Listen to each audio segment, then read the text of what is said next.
Yakuza 5 has to be the biggest, longest Yakuza that they've ever made. That's kind of why it took so long for me to make this video.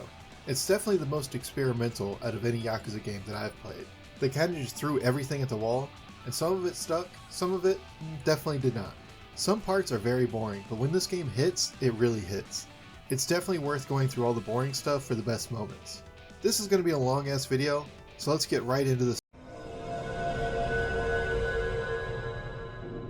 So the story is 5 stories in one. There's 5 playable characters: Kiryu, Saejima, Haruka, Akiyama, and Shinada. Each one has their own separate story, except for Akiyama and Haruka. They kind of share the same story part. And then there's an overarching story, so 5 total things to keep track of. A lot of people say this story is convoluted. I didn't think so until replaying it, and yeah, it definitely is. Mostly because this game is so long, and most of the stuff does not matter at all. There's so many characters and side plots that just don't go anywhere. And of course, this is a Yakuza game, so anyone that's not Kiryu, Saejima, or Akiyama just disappear after this game. This game's story is longer than Yakuza 7 and 8, which are RPGs. And trust me, it does not need to be that long. A lot of the plot, or at least the dialogue in this game, is just retreading the same thing over and over again. Or they have something that would take 5 seconds to explain, and it takes 5 minutes to explain. A lot of this could have been cut out. And the game is kind of aimless at some points. You have the overarching story, but then when you cut to a new character, everything just grinds to a halt, so you can figure out what's going on in their plot, and you have to wait for them to get involved into the overarching story, which for some characters, they don't even get into the overarching story until the final chapter of the game. You don't even know who the real enemy is until the last chapter of the game, so the whole time it's kind of hard to get invested when you don't really know what's going on. And you start with Kiryu, so by the time you beat Kiryu's story and then get back to him at the end of the game, you've already played through 3 other stories. So you're going to have no fucking clue what's going on with Kiryu's story. I think this is why they started cutting back every 2 chapters from Yakuza 0 onward. If there's multiple characters, either every chapter or every 2 chapters, they just cuts back and forth. And I think they realized 2 characters is the most you should really do. 5 is a bit much. Not that 5 playable characters couldn't work, but having 5 different, completely separated stories doesn't really work. But anyways, let's get to Kiryu's part. Kiryu cut ties with everybody. He's living under an alias. Taichi Suzuki, and Nagasugai is a taxi driver. Daigo goes to see Kiryu about Yakuza stuff, and Kiryu acts like he's incognito, like there's no way anyone would know that he's Kiryu. Must be some other giant beast of a Japanese man with Kiryu's voice. So Daigo tells Kiryu that the Tojo is being forced to join with the Yamagasa clan. The patriarch of that family is dying soon, and the patriarch that's going to take over could be bad news. Daigo sent people out to other towns to try and find clans to join with the Tojo if that clan doesn't work out. And Kiryu just kind of acts like a dick here, and he's basically like, not my problem. What, Yakuza? What's a Yakuza? I've never even heard of that in my life. Kiryu is fucking obsessed with pretending he's not Kiryu.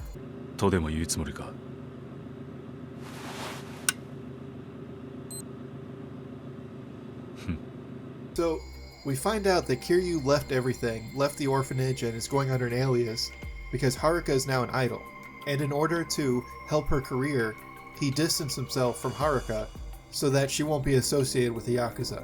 Which, okay, I kind of can see why he left Haruka, but why can't he talk to Daigo? Does he really think that he's going to give Daigo advice and Daigo's going to be like, oh, this man, he's not really Taichi Suzuki, he's Kiryu! Like, he already knows that he's Kiryu.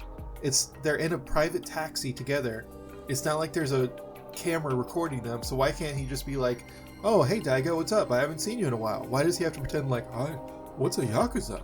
The more I replay these games, the more the events of 6 make sense.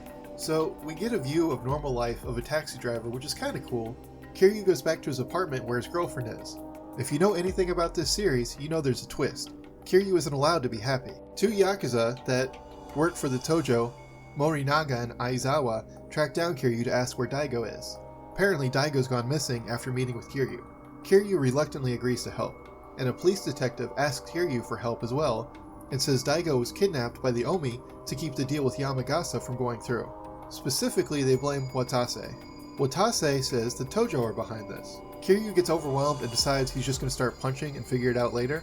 So after Kiryu gets his energy out, Watase tells him, Aoyama of the Tojo clan is behind it, and he wants Kiryu to join the Tojo because the Tojo is so weak, it's not even putting up a fight. That seems to be the consensus. People kind of feel like now that Daigo has taken over the Tojo, they're too weak. They need Kiryu back. Kiryu confronts Aoyama, who just got done killing the patriarch of the Yamagasa clan, Madarame, because Tojo need not concern themselves with pebbles like Yamagasa, according to him, and then shoots Morinaga and pins the whole thing on Kiryu as the Yamagasa captain, Yahara, walks in. Are you keeping up with all this? Because that's a shitload, and this is literally the very beginning of the game. You're starting to see why this game is a little convoluted, and most of these characters do not matter at all. Luckily, Kiryu's hot girlfriend is waiting for him naked. Kiryu politely informs her he only has one love. Kiryu reveals he knows she's a spy, and that's why he hasn't laid pipe yet. Sure, Kiryu, whatever you say. She's Madarame's daughter, sent by Daigo to spy on Kiryu to keep Kiryu's secret identity and alias safe. Daigo didn't want Kiryu to get dragged back into everything, except he directly got him involved in everything by visiting him while being tailed. Oh yeah, Madarame's not dead, bulletproof vest or something. He tells Kiryu Daigo wasn't kidnapped, he disappeared on purpose because he knew something was fishy. Also, kinda fucked up, he made his daughter do that, and in front of her, he says he's only upset because his daughter has fallen for him and he knows her feelings will never be reciprocated. 私も人の親、実の娘が結ばれない恋に悩む姿は見たくなかった。 Nice. This doesn't go anywhere, by the way. Kiryu was living with a spy for 6 months, that's Madarame's daughter. She ended up falling for him, and she's never heard from again.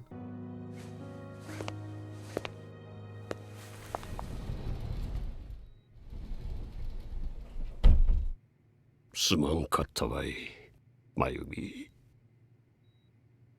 今すぐあの男ば追いかけてもよかとばい。お前が阻言したかとやったら、私は全てを受け入れるつもりやけん。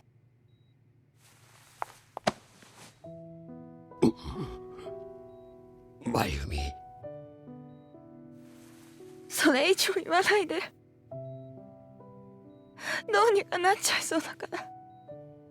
Madarame tells Kiryu to meet with Yahara about dissolving the Yamagasa, as that may be the only way to save their clan. Kiryu meets with Yahara, who's actually pretty level-headed. He figured out Aoyama was behind everything and not Kiryu, and he wants revenge. Kiryu wants to help, but first humiliates Yahara. 他は一度負けてもよか。二度目に相手をボテクリこけさよか話やけんな。ガキの理屈はいい。いいからかかってこい。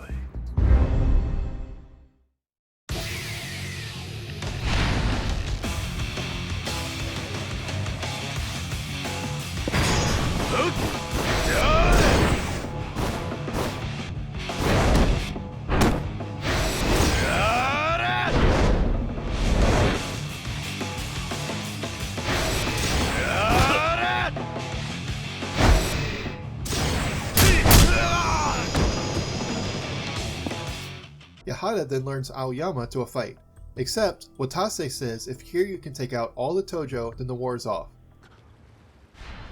人をバカにすんのも大概にせガキが。渡せ。その条件わしが飲む。キルハンが登場界のガキ全員倒したら山笠組との戦争にはさせん。 And next is one of the most badass parts of any Yakuza game.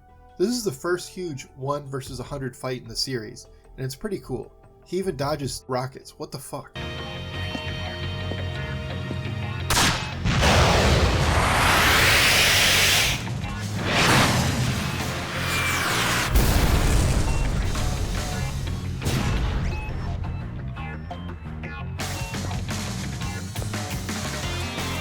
Of course, Kiryu has no problem taking down everyone.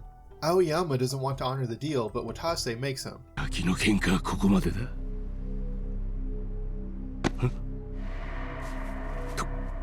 兄弟、何をしてるんだ、お前。こないな場面で茶が弾かれたら立ち会い人としての顔が立たん。わしの顔に泥塗るつもりはないやろな。くそ、話が違うじゃないか。桐生を倒したいと言っていたのはお前の方だぞ、兄弟。わしはお前の兵隊。自分の喧嘩は自分で仕掛けるらボケがWatase is alright. Kiryu has an important moment. He realizes who he is. He's Kiryu, and he's a Yakuza. He can't hide from his past. He can't run. This is very important. He'll always be a Yakuza. 俺はな、そんなに優しい人間じゃねえ。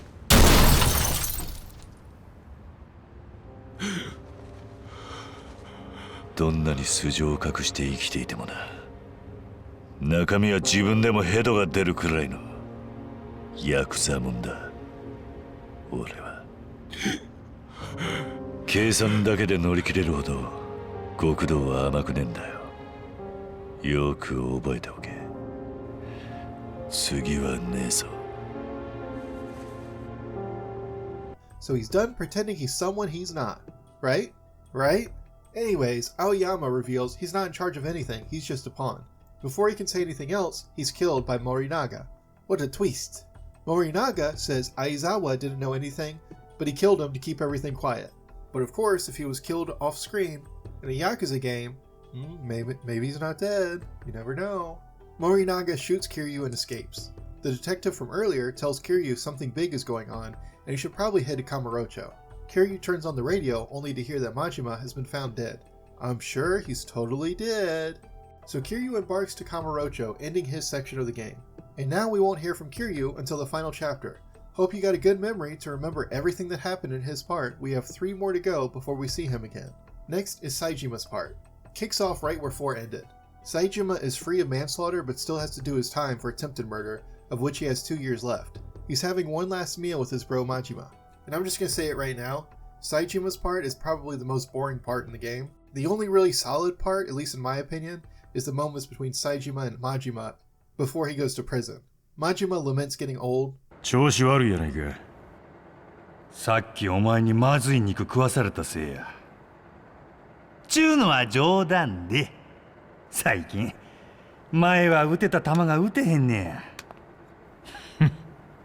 目悪なったんちゃうか。お前は大丈夫なんか、兄弟。何がや。もう俺らも若ない。たかが3年とはいえ、無所暮らしは体に応えるはずや。And he lures Saijima for one last fight. He says he's too weak to fight with him anymore. これやったら無所暮らしも問題ないやろ。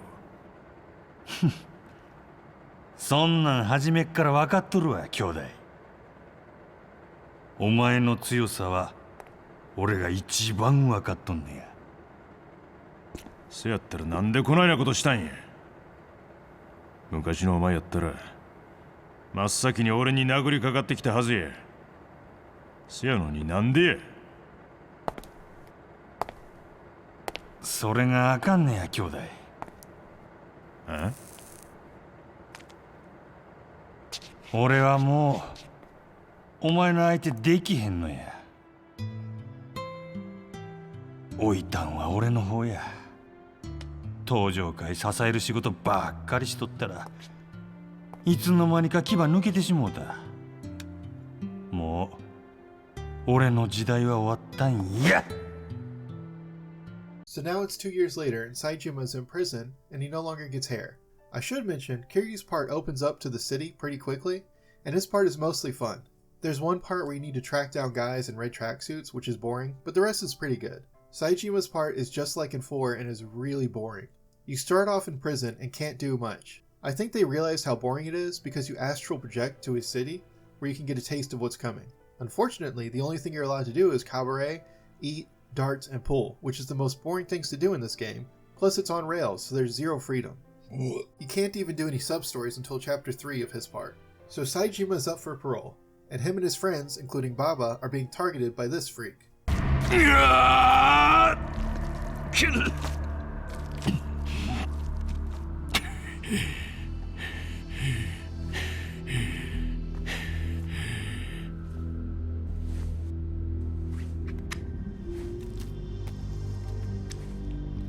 They want him to fight so he won't get parole, but why? They realize Saijima won't crack, so they frame Baba for a stabbing. Saijima takes the bait and beats up Kugihara. He reveals he's only here to keep Saijima locked up, obviously, and Saijima fell for it. You showed up just before my parole and targeted me specifically and repeatedly egged me on to hit you, but you want me to stay locked up? Crazy. So the warden tells Saejima he'll look the other way, considering he just received a letter expelling Saejima from the Yakuza. So he considers him reformed, which comes as news to Saejima. Saejima is able to prove Baba's innocence, though, and discovers Majima is dead and is told he was killed while in Sapporo, meeting with Patriarch Kitakata. And as it turns out, Baba is a part of the Kitakata family. The warden also tells Saejima there's likely a traitor in the Tojo clan that wants to ensure Saejima stays locked up, which is why his parole was denied by the Ministry of Defense. He gives Saejima a key and tells him to break out because he's more than sure he'll be killed if he stays in prison. That night, Baba and Saejima fight their way out of prison. Yo,聞け! お前らは殺さん。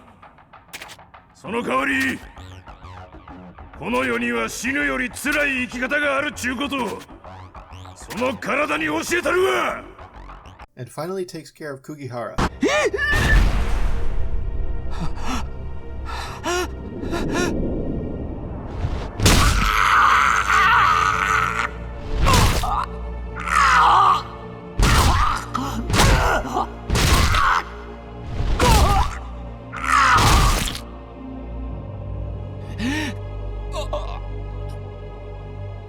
後の処理は自分でせえ。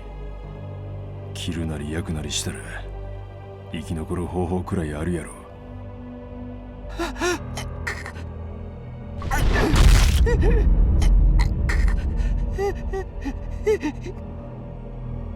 お前は極道相手に戦争をふっかけたんや。こんくらいの覚悟できとったはずやろ。殺さないで。殺さへんよ。高坂藩との約束やからな。And his boy caps him. Hell yeah. And to make up for how boring the last 2 chapters are, you make your escape on a snowmobile. And after that, you get to fight a bear with your bare hands. After all that, you're in pretty bad shape and Baba is nowhere to be found. Luckily, a mountain man takes you and patches you up. He takes you to his village, which starts Saejima's side story as a hunter, and you also reunite with Baba. You get a long chapter of Saejima just helping the village after they saved his life, so I'm not going to mention anything because it doesn't really tie into the main plot. The next important thing that happens is Saejima and Baba go into town, Tsukimino, and get a hideout. It's important because Saejima gets a phone. On New Game Plus, I had an email notification on screen, but couldn't check it until now because I didn't have a phone. So, for the majority of Saejima's part. Also, this is when Saejima's story finally opens up and you can actually explore now. Baba and Saejima kidnap Kitakata to get information about Majima's death. Kitakata tells Saejima that Majima came to him asking to join the Tojo clan as an equal partner, but told him not to take the offer because something was up. He also says he didn't kill Majima, but before he can say anything else, he's taken out by a sniper. Classic. He catches the sniper and it's Baba! He's the bad guy! Another classic! Baba reveals everything Saejima knows about him was fake. It was all an act to get close to Saejima. He says that his group is behind killing Majima, all to get Saejima involved. His boss says Saejima is part of the plan, whatever that means. Saejima tells Baba he doesn't care if it was fake. It was still real to me, damn it! There's still Kyodai, and Saejima whoops some sense into him. They then chill like bro didn't just shoot a man in the head, and Saejima gets a feeling that Majima is still alive. Me too. So Saejima's part is up, so the cop from the first part conveniently shows up and directs Saejima to Kamurocho, after filling him in on everything going on the outside. We now cut to the third story of the game, Akiyama and Haruka. Haruka is an idol now and is working for a talent agency in Sotenborg, and her dance instructor, Ogida, is a dick. Her manager is Mirei Park, and if I'm butchering these names of characters and cities, there's about 100 characters, and I cannot be bothered to look up the pronunciation for all of them, so hopefully you know who I'm talking about. If not, it doesn't really matter anyways, because none of these characters are that important. Most of Haruka's chapter is just about her competing against other idols on the Princess League talent contest. It's fine, I personally enjoy it, but it doesn't really matter to the main story, so I'm going to skip it. This video is long enough as is. This part takes a huge detour from the rest of the game. It's basically a rhythm game. There's no random encounters. You can't punch your way out of every situation. And it's kind of nice being able to explore without thugs coming up and picking a fight with me. What matters for the story though is Park says when she was 18 she was also an idol. She was married at the time and got pregnant. She immediately got an abortion, seeing it as a necessary sacrifice for her idol career. You must sacrifice the children. Sacrifice them to me. Afterwards, she tells her husband, who beats her and then leaves. Keep that in mind for later, it ends up being important in a stupid way. She tells Haruka that her ex-husband messaged her out of nowhere wanting to meet, and she wants Haruka to be there. She then gives Haruka a fountain pen that she says is very important. Since she's been allowed to exposition dump, she dies the next day, and it looks like she offed herself. But this is a Yakuza game, so of course it's fishy. It then cuts to Akiyama just chilling. He's still running Sky Finance and looking to expand. Hana is back, but only for about a minute, and you never see her. Like every time he talks to her on the phone, it just shows static and you never see her. I don't know what that's about. Turns out, Park borrowed money from Akiyama, and Hana informs Akiyama that she's dead. Akiyama heads to Park's talent agency to find out what happened. He ends up running into Haruka and decides to play detective with her to find out what really happened to Park. In investigating, they find the key Park gave to Haruka opens a safe in her office, and they find a letter and an account book. Park left a note when she died, and by using her account book, they find that the handwriting doesn't match, meaning she was murdered. Whoa! They also found out the money she borrowed from Akiyama she used to reserve the Tokyo Dome for Haruka to perform in. Ogida shows up and throws Horie off the roof to tie up loose ends, making it pretty clear he's the one that took out Park. Akiyama makes quick work of him, but another guy shows up. Luckily, Haruka is there to set him straight.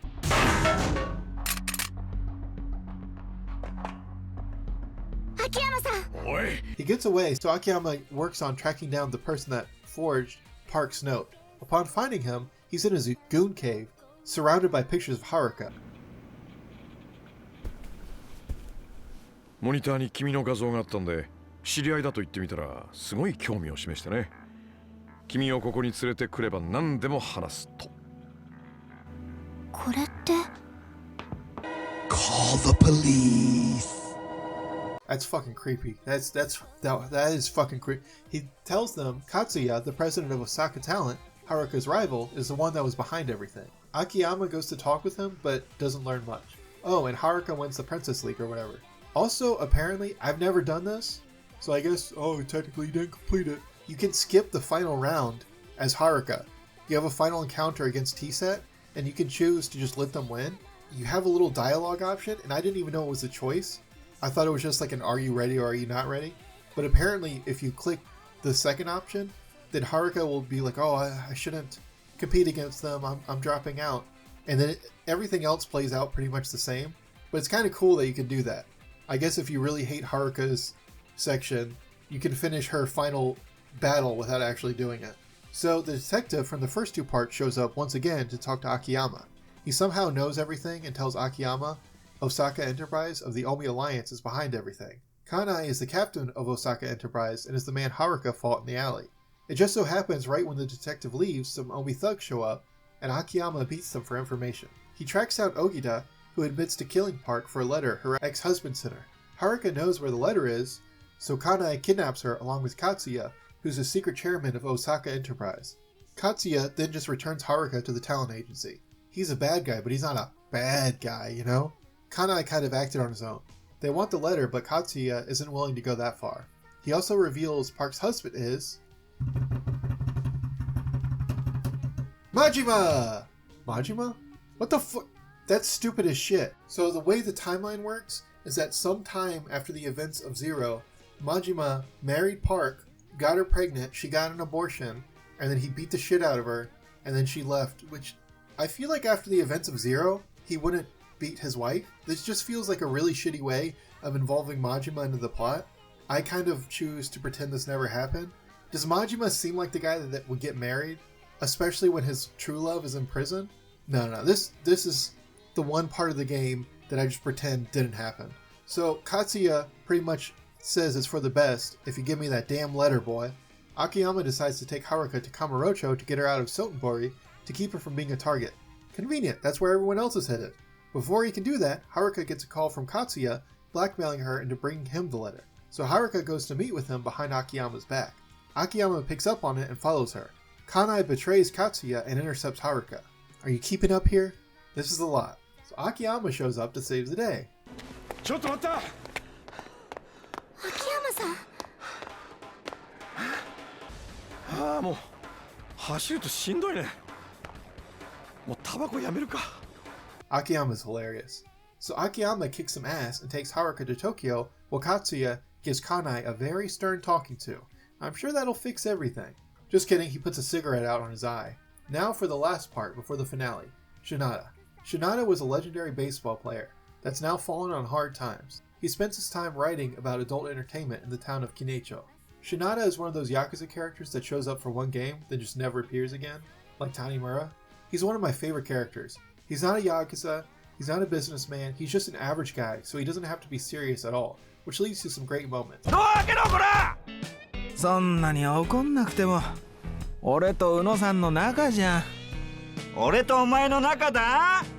俺はお前との腐れ縁をなんとか切りたくて仕方ねえんだよ。返せよ俺のさんま。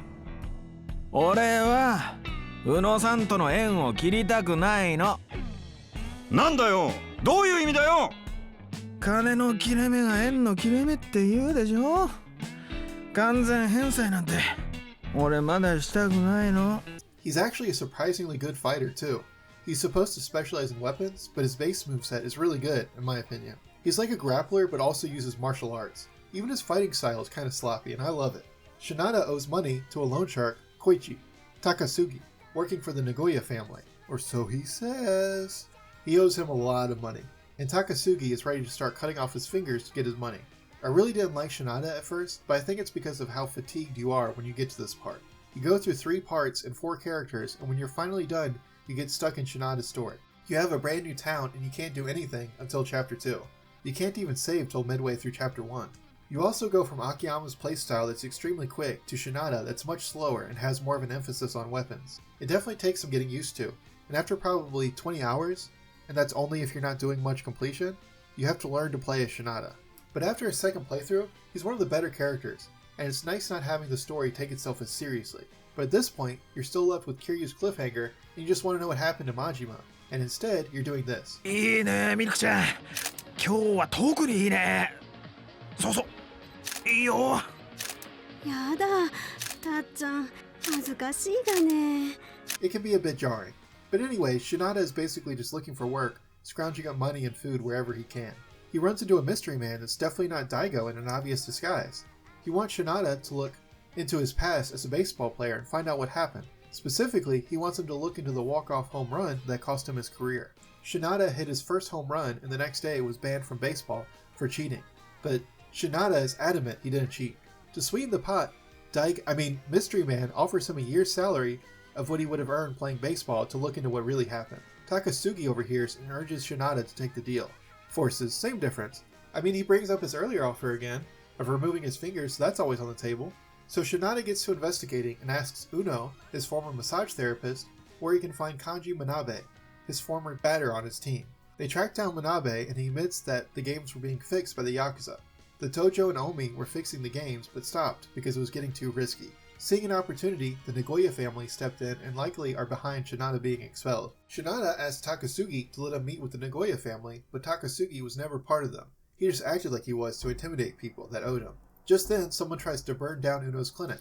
Shinada catches him, but he's taken out by a load of building material. Shinada recognizes the guy that did it, and is another one of his former teammates, Sakai. Sakai attacks Shinada, but after getting whooped, he reveals Shinada was sacrificed since he was the only one on the team that didn't know the matches were being fixed. Before he can reveal more, he too is crushed by building materials. This is some Acme shit right here, man. So now Shinada needs to find an end with the Nagoya family. Luckily, they ended up finding him first. Turns out everyone in town is a part of the Nagoya family. They tell Shinada he knows too much, and they have to shoot him, but they can't bring themselves to do it. The leader, Kubota, shows up to do it himself when Takasugi shows up to save Shinada. He almost escapes, but the news of everyone he knows being part of the Nagoya family hits him pretty hard. 次は誰を疑えばいい？優しかった大家さんか？それともあんたか？たくさんだ。やっと見つけた自分の居場所だと思ったのに。ああ、借金ですか。それならどうぞ指を潰しちゃってくださいよ。またバットを握れる日が来るかもなんて淡い期待を持ってたけど、俺は最初から野球選手なんかじゃなかったんだ。ただ利用されただけのバカな駒なんだよ。And Takasugi tells him he was a huge fan of Shinada from his baseball days, and that's why he's been looking out for him all this time. Manabe shows up to attack him, but goes easy on him, and after a beatdown, he tells him who the leader of the Nagoya family is, Shinada's former coach, Fujita. The next day, they all turn themselves in to the police and admit they were behind fixing the game that ruined Shinada's career. You gotta feel bad for Shinada here. Kiryu went to prison, but he did it for his brother, and he chose to take the blame for it. Saejima lost years of his life in prison, but I mean, he did try and kill people. Shinada just wanted to play baseball, and he gets roped into all of this shit. He doesn't even know why until over a decade later. Shinada, having cracked the case, calls the mystery man, who reveals his true identity. It's Tanimura! Wait, that's not right. It's Daigo! Wow, I had no idea! Apparently they went to high school together? Wow, that's incredibly convenient. Daigo tells him he respects him as a baseball player and will get him reinstated as either a player or a coach because of something his dream. So why didn't he try and tell him like a decade ago if he respects him so much? Funny how he only decided to help him once he comes into the story. Shinada's not interested in having a Yakuza help him after Yakuza are the reason he lost his career. He wants to save his career himself. So they fight, and one of the better fights of the game, probably my favorite fight, is Shinada. Considering who Shinada's final fight is, I definitely say that the Daigo fight is better. After their fight, Shinada decides to go with Daigo to Tokyo to confront Coach Fujita as he's currently conspiring against the Tojo.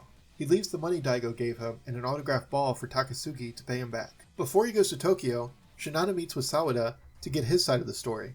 Basically, the Omi are behind everything. Sawada and Shinada have this rivalry going on, and Sawada was fixing matches, and Shinada hitting that ball was bad because they weren't supposed to score. At this point, I really see why people say this story is not very good. I don't think the story is bad, it's just so much going on. So many characters, so many plot points. It all works on its own for the most part. But man, long, too many things happening. When the plot is pretty simple overall, it just takes so long to get there. And right here, I was going to give a quick summary of the plot up until this point to show how simple it really is, and I couldn't remember what happened in Kiryu's part. I played this game twice, and I'm writing a script of what happens in the story, and I forgot what happened. How are you supposed to remember everything on a normal playthrough? So yeah, Sawada said some bullshit about how Coach Fujita was fixing the matches for the love of the game, or something stupid like that. Yeah, he was fixing matches, but he felt really bad about it, and he really liked baseball, so actually he was a great guy, even though he ruined Shinada's life. Makes sense. Shinada and Sawada settle their rivalry right then and there with some good old-fashioned baseball. Now Shinada can head to Tokyo for his big confrontation with Coach Fujita's dead. Well, so much for being able to confront him.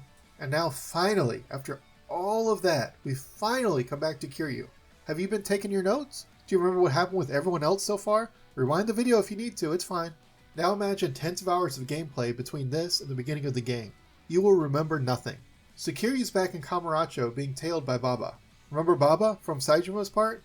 Anyways, Baba kind of recaps the story up until now and reiterates that Morinaga is the bad guy and who everyone should be looking for. Saejima is also back in Kamurocho with the detective. Saejima goes to see the florist of Sai for answers and finds Aizawa.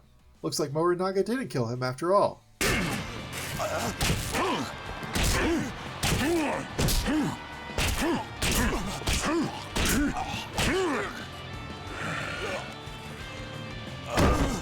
Actually, never mind, he might be dead now.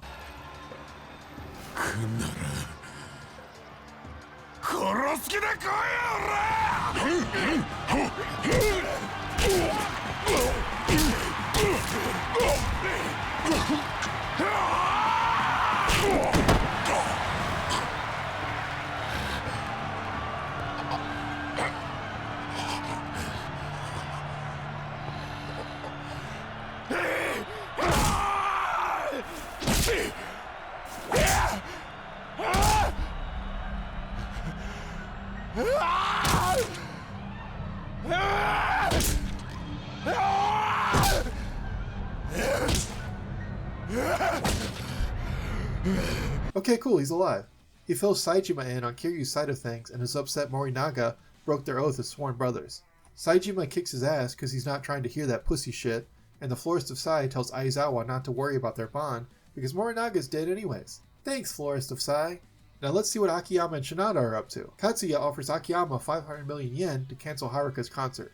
Oh yeah, Haruka's connected to this plot. Shinada goes to Sky Finance to ask for a small loan of 300 million yen to cancel Haruka's concert because he believes something bad's gonna happen. Luckily, Akiyama works at Sky Finance. They catch each other up on their respective plots. There's a ton of dialogue for the rest of their chapter, but the only thing that really matters is that Majima, Park, and Katsuya were all acquainted, and that even takes like 5 minutes of dialogue to spell out. Next, we see Katsuya's ass, for some reason. I don't want to see that shit. Before cutting back to Kiryu and Saejima, you can actually pick which one you want to play as for this section, since they still haven't met up yet, which is a really cool detail.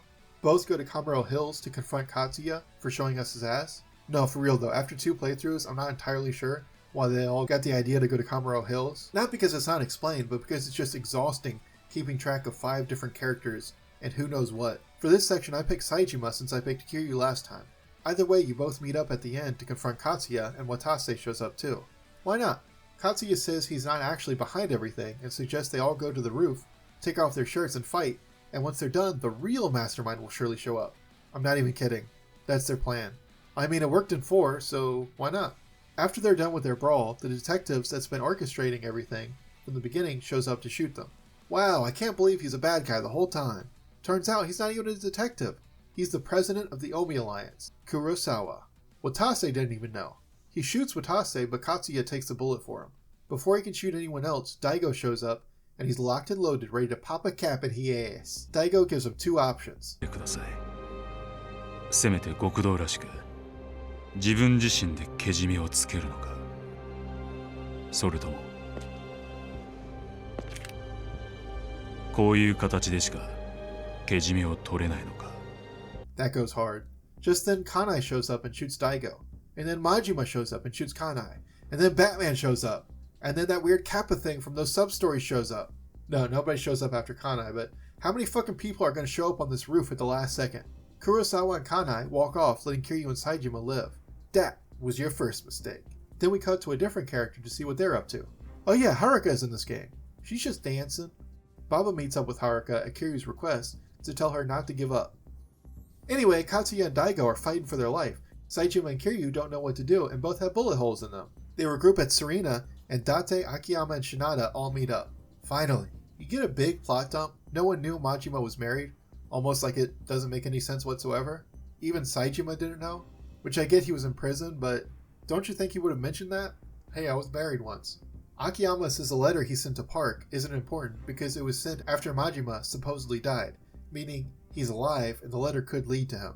The letter was a trap to see who was still looking for Majima, and Kanai and Kurosawa took the bait. Anyways, fuck all that. Let's see what Haruka's up to. Dancing? Kiryu gets some air and Saejima goes to talk to him. He talks about how lonely it's been, even lonelier than in prison. Saejima tells him it's because when he was in prison, he had a family waiting for him. When he dropped everything and went to be a taxi driver for Haruka's sake, he didn't have a family anymore. No one was waiting for him. This is the entire point of the game. It's not really relevant until 6 in every subsequent game with Kiryu, but the entire point of Kiryu's journey here is to realize he can't run away from everyone. He needs his family and he needs his friends. He's Kiryu Kazuma and he's a Yakuza. それが家族なんや。家族17年前お前せやから10年無所に入ろうが自分には帰る家がある絶対に待っとってくれる家族がおるそれだけで人間は孤独から救われるんや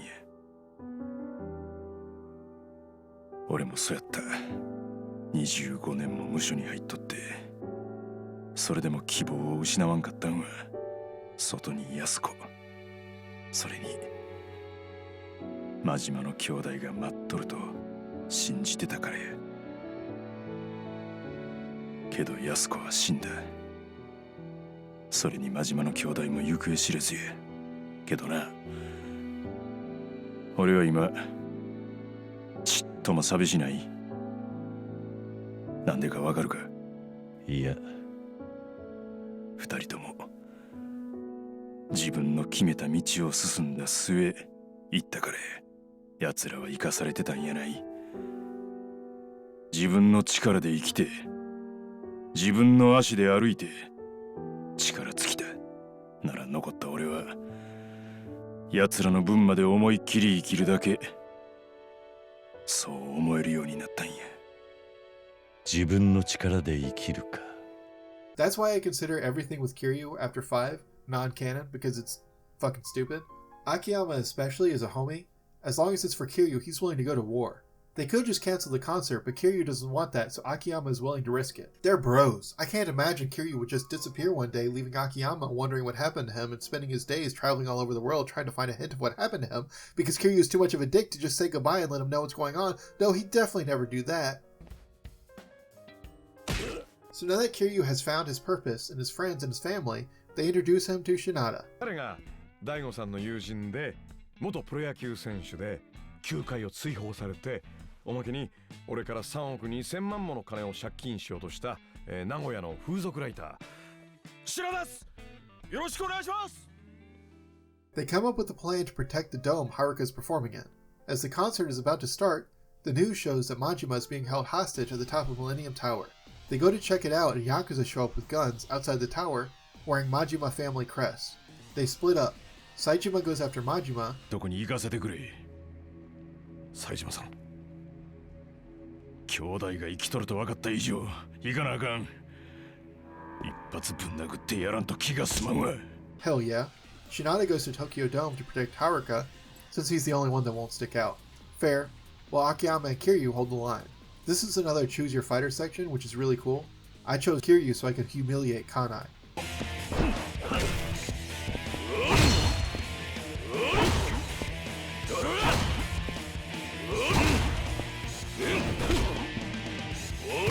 Also, look at this fucking mouse. He can't fool me. He ain't even moving his legs. Haruka performs so much more in the finale and it's just a cutscene. Other than walking around in the finale, you don't play as Haruka at all, which is a huge missed opportunity. For better or worse, she's a playable character and she doesn't have anything to do in the finale.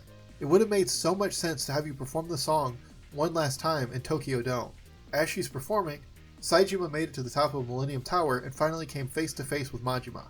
Majima is working for Kurosawa because he's threatening to take out Haruka, so Saejima and Majima have to fight. And this is definitely the best Saejima fight in the game. They tease us at the beginning of Saijima's part, and now it's finally happening.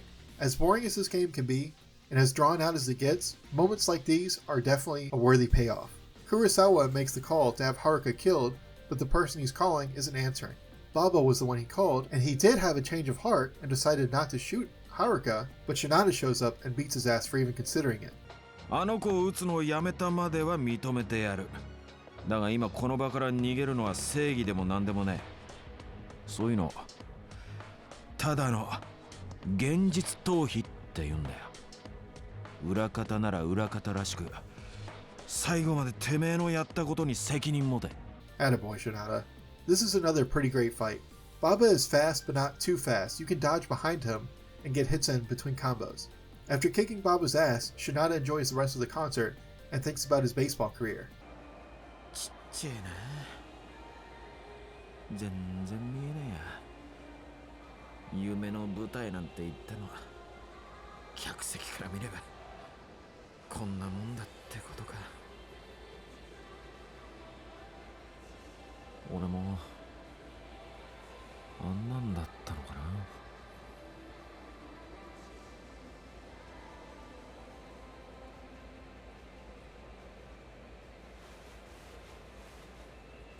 Oh, and it wouldn't be a Yakuza game without a bad guy grabbing a gun after being defeated because everyone stops paying attention to them. Baba gets his gun and tries to kill himself, but the dudes locked up with Saejima show up and shoot the gun out of his hands. Wait, the dudes locked up with Saejima show up and shoot the gun out of his hands. This makes no sense. They were in prison 2 days ago. Now they're in Tokyo with guns. I must have missed something because I don't understand how dudes in prison can walk around Tokyo with a revolver. Whatever, we're in the home stretch now. Just gotta get through it. Takasugi calls Shinada and tells him his favorite prostitute got released from prison. Everyone from his town is worried about him and wants him back. そういやミルクって風俗嬢の姉ちゃんが釈放されたみたいでな。お前に伝えてほしいことがあるって言ってたわ。ゴムなしベッド90分3000でいいから店に来いってよ。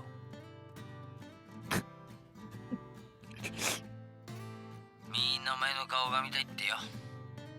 帰ってこいシナだ。それにお前が帰ってこないと俺も完全証明出せねえで困ってんだな。おいシナだ、お前ちゃんと聞いてんのかよ。おいシナだ。 You did good, Shinada. You did good. Rest easy, brother. You're going to the Forgotten Character Boneyard with Tanimura and the rest. So Kurosawa goes to shoot Saejima when someone shoots the gun out of his hand. Man, that happens a lot in this game. It's Daigo! That's the second time he shot a gun out of Kurosawa's hand in this game. Neat! So now Kurosawa's been defeated and he's also dying from cancer. Neat! Akiyama and Kiryu are still just beating Yakuza down in Theater Square when Daigo calls Kiryu and tells him to get to Tojo HQ. Kurosawa's goal was to hand over the Tojo clan and Omi to an unnamed person. Akiyama tells Kiryu to go and stays to take care of Kanai and his goons. Akiyama takes care of him in the Yakuza. Daigo asks for help, all descend upon them to back up Akiyama. So that just leaves one person left, the man Daigo wanted Kiryu to stop. It's Aizawa. What is he doing here? Well, he basically says he doesn't believe Daigo deserves to lead the Tojo. He literally says it's unfair because Daigo only got based on people who helped him, including his dad. By the way, he's Kurosawa's son, and Kurosawa set this all up for him. Oh, and also his oath brother, Morinaga, helped him out too. So how exactly is he any better than Daigo?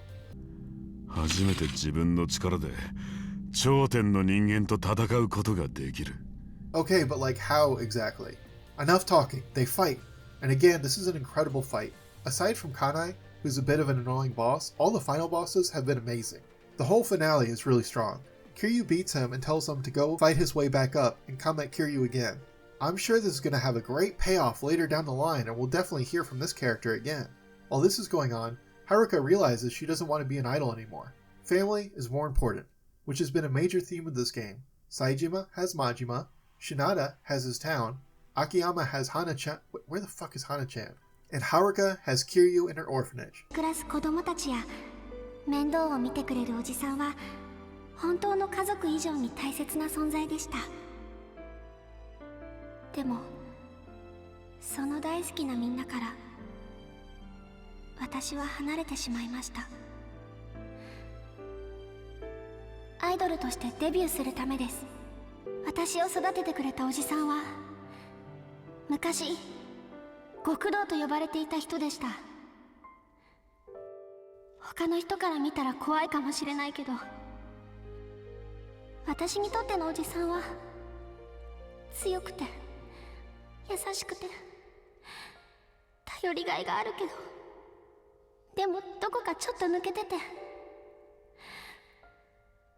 私はそんなおじさんのことが大好きでした。私の夢はアイドルになること。でももう一つあったんです。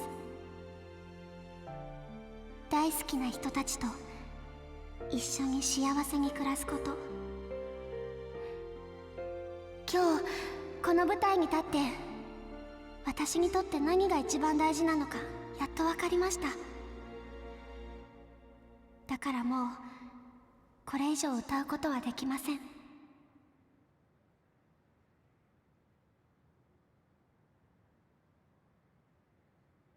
私は桐生一馬の家族です。 Wow, what an amazing bond. I'm sure it will never be broken by subsequent terrible writing. Even though Kiryu won, he's badly injured, but he slowly makes his way back to his family. He keeps on pushing until he collapses, driven only by the hopes of seeing his family again. He collapses in the snow, and the only thing that matters to him shows up, Haruka. She left her concert to be with him. The game ends with both of them in the snow, finally reunited, and you just know everything's going to be okay. This is the perfect ending to Kiryu's journey. No more running, no more assuming you know what's best for others. Family is the most important thing, and Haruka and Kiryu are finally together. I would like to preemptively say, fuck the story of 6, this is where Kiryu's story actually ends. My only complaint with this ending is you don't really get an after credits scene for Saejima, Shinada, or Akiyama. They all fulfilled their purpose and don't get a proper ending. But this ending is perfect for Kiryu. And in my head, this is how Kiryu's story actually ended. Everything after this is just spin-offs and what-ifs. Because man, do they fuck up the rest of Kiryu's storyline. This is definitely a messy story. There's just way too many characters, it's way too long, everything doesn't gel well together. But if you put that aside, I think the positive moments are really special. This is still an incredible game and a really good story that's best enjoyed if you don't worry too much about following all the details or paying attention to every character or who's behind everything. And the ending, I feel, is really strong. One of the strongest endings in any Yakuza game. It's definitely still my favorite Yakuza game, and it's a worthy send-off to Kiryu's character. Fuck sakes. Akiyama can teabag. I'm glad they kept the spirit of gaming alive. You have 4 fighters and Haruka. All combat is really fun, until later encounters. Harder enemies are just straight up unfair. Most moves are useless against harder enemies. You level up to unlock abilities using combat points. You also unlock using Master's Training. The max level is 20, but you can break through to 25. You break through by fighting Komaki and his son, or grandson, whatever. It's really easy as Kiryu and Saejima, because you have a counter that's really good, but it's almost impossible as Akiyama and Shinada. The only way I was able to do it was with shotguns. To start, Kiryu is the best. He's overall the most balanced. He's quick and precise with a million moves to combat pretty much everything. He has Tiger Drop, which is his counter, and it's really OP here. It's really easy to pull off, and you even have an ability that makes it even easier to pull off, making it the best move in the game by far. You have heat you can use to do special attacks that drain your heat, and if you use enough heat actions, you get a climax move. It's like a heat move, only stronger. Each fighter has a special move they can do with their heat. Kiryu's is the best. He also has the most amazing ability. If he's grabbed by almost any enemy, it can be reversed. So as soon as you get grabbed, you press the grab button and you can slam the person onto the ground. Not only does this do damage, but it also prevents heat from being drained. When grabbed, your heat drains rapidly, even if you escape immediately. Enemies spam it. Grabbing is so fucking frustrating. This won't be the last time I complain about grabbing. But Kiryu's ability, with his heat, is to press R2 to go invincible.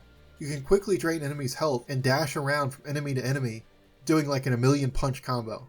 The only con is every move in this mode can be blocked by harder enemies. Basically, it's useless against harder enemies, and you literally can't do any damage to them. You can be knocked down while in this mode too, but it's rare. Saejima is the second best fighter. He's just a huge tank. He can smash through blocking enemies, and he does the most damage. He uses enemies as ragdolls, that's his specialty. Kiryu is the only one with a heat mode where you're invincible. Every other fighter has like a special move that they can perform while they have heat. Saejima can't be knocked down mostly while he has heat. If you press heavy attack, you might accidentally use a heat move. So sometimes it's better to have heat and just do basic attacks so you can't get knocked down. You can hold L2 to prevent from using any heat. This is mandatory for some of the tougher battles, and I don't think it explains that anywhere. But yeah, if you don't want to use heat moves, just hold down L2. Heat moves also do reduced damage when you repeat them, so it's better to save them for harder enemies or when you really need them. Saejima also has his version of a Tiger Drop. It's a headbutt, and it's a lot harder to pull off, but it still does a lot of damage and it's still really good. Saejima only has one real weakness, and it's grabs. It's very difficult for Saejima to escape a grab, and it makes building heat against tougher enemies impossible, because as soon as they grab you, it instantly drains your heat, meaning that you get knocked down really easily and you have no way of building your heat back up. Next is Akiyama. Akiyama is a good fighter, but in my opinion, he's the worst fighter by comparison. It wouldn't be so bad if you didn't have to do the same battles that Kiryu does, but they expect you to be able to do the same battles as other characters with a far more inferior fighter. Akiyama is very quick, and he can dodge super far. He has a 200 kick combo that looks fucking sick. It doesn't work on any hard enemies, they just block it, but it's really good for taking out groups of smaller enemies. His special heat ability is Launch Strike. When you use a heavy attack while in heat, it launches enemies into the air. When upgraded, it can't be blocked. Some tougher enemies don't get knocked into the air or even knocked down, but it still kinda stuns them. While in the air, you can do a combo or a heat move. Both drain heat. Alternatively, you can spam the heavy attack while holding L2 to prevent from doing the heat move, and it breaks most enemies. It knocks them into the air, and then if you do it while they're on the ground, they flinch and they can't get back up. So you can literally just spam the heavy attack over and over again and they can't do shit. It's a really lame way to fight and it takes a long time, but it works for harder encounters that you wouldn't be able to beat normally, unless you spent a shitload of time with this game, which I already did enough of.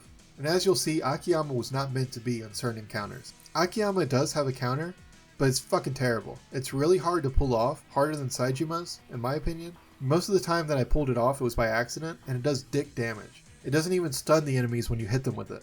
Grabs also break Akiyama. He doesn't have any type of counter and he can't do shit about it. Lastly, for the fighters, we have Shinada. He's a good boy. I hated his combat at first, but now I really like it.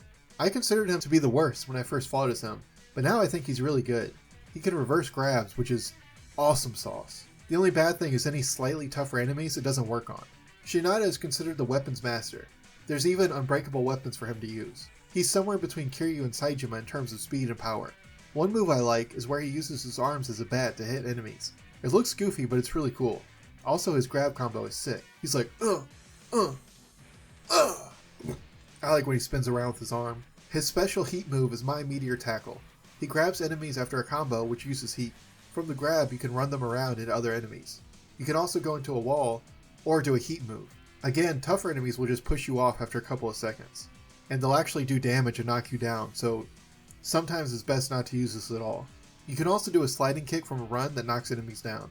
This applies to everyone, but I use it the most as Shinada. You can lock on to enemies with R1, and when you're not locked on, you actually do different attacks. You can do a kick that's really good. You can almost lock enemies on the ground with it. Shinada had my favorite set of heat moves. Felt like he had the best dodge, and he seemed like very sloppy, but also very technical. I had the most fun with Shinada, other than Kiryu. I really liked fighting Daigo. You can dodge around behind them, get a combo, go into a heat move, knock him down, do another heat move. But aside from that, Shinada does have a really terrible counter. Probably the worst counter of the four. When getting attacked, you can press the grab button, and you'll spin around behind an enemy and grab him by the back of the head, which sounds nice, and it's not too hard to pull off, but if you grab an enemy more than a couple of times, they'll be immune to it, meaning they'll just break out instantly. So if you use Shinada's parry, and you've already used it a couple of times, or you've grabbed them a couple of times, they just instantly break out of it. Shinada, as with Akiyama, faces really unfair opponents he has no business fighting. There's some enemies where you can dodge around behind them and get maybe a single hit in before they turn around and start attacking you. So you can't really dodge and attack behind them, which is what I normally do for Shinada. You can't grab them because after a couple of grabs they'll break out of it.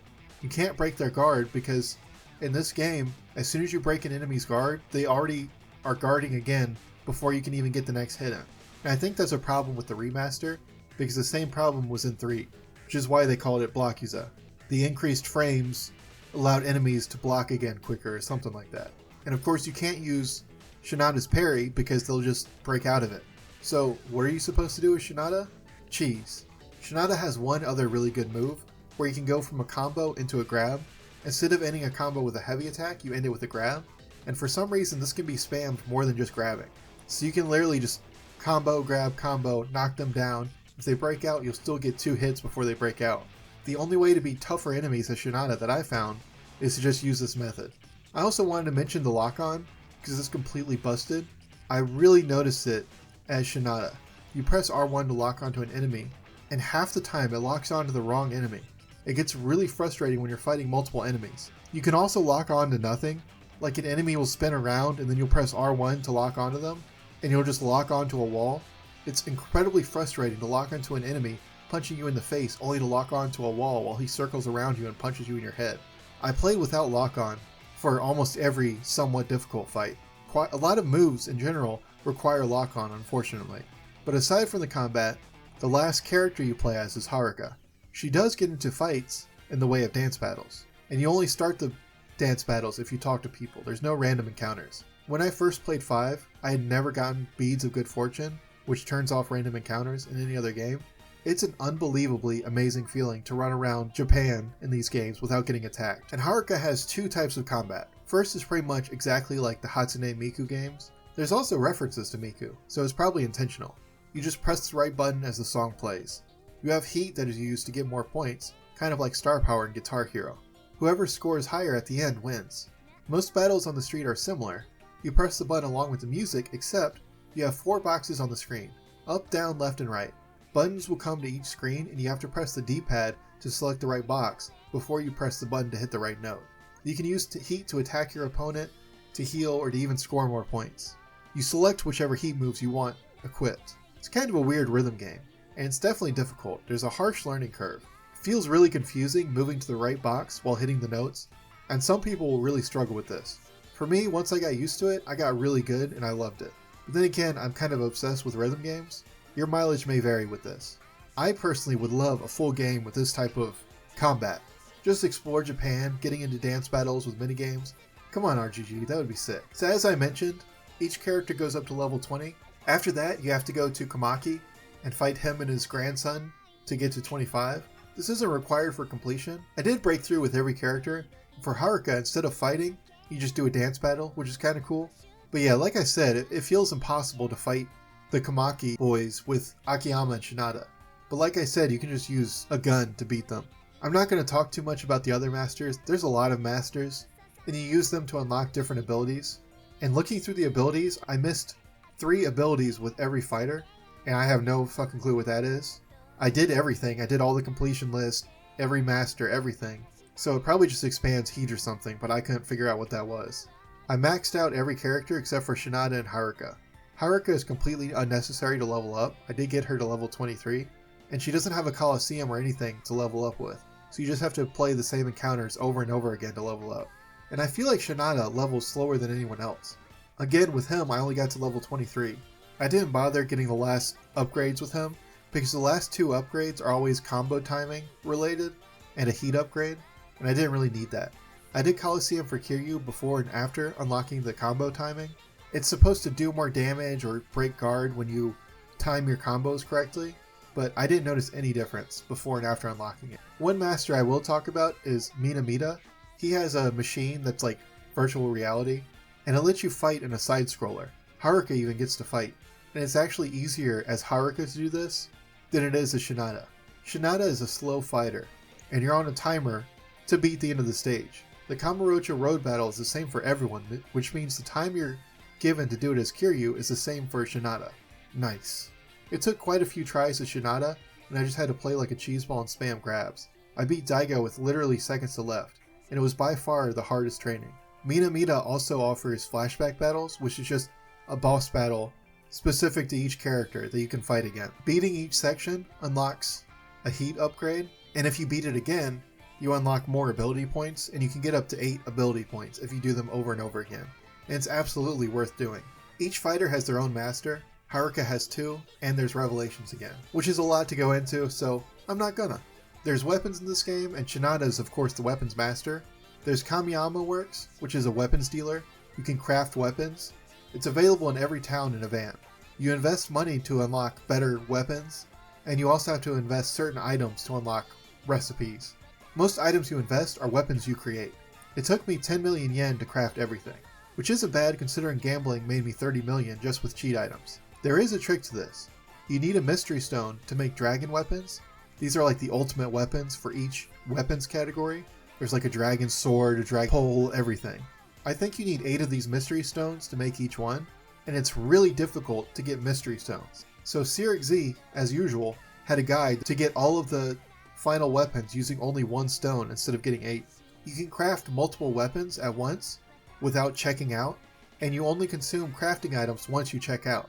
So you can craft all legendary weapons at the same time and only use 1 stone. So when you check out, it uses that 1 stone to create all 8 weapons. Now I don't think that's intentional. I don't think it would have been too hard to buy 8 mystery stones, because by the end of Coliseum I had so much extra points, and gambling and everything, but it's still cool that you can cheat the system and use 1 for all 8. Unfortunately, you're probably not going to be able to use any legendary weapons. At least I couldn't. I couldn't use average weapons. Each weapon category has its own leveling system, and if you're at level 1 in a category, you can only use level 1 weapons. Through fighting with weapons, the weapon level goes up and you can start using better weapons. I don't use weapons much, especially stuff like Tonfa and Kali sticks.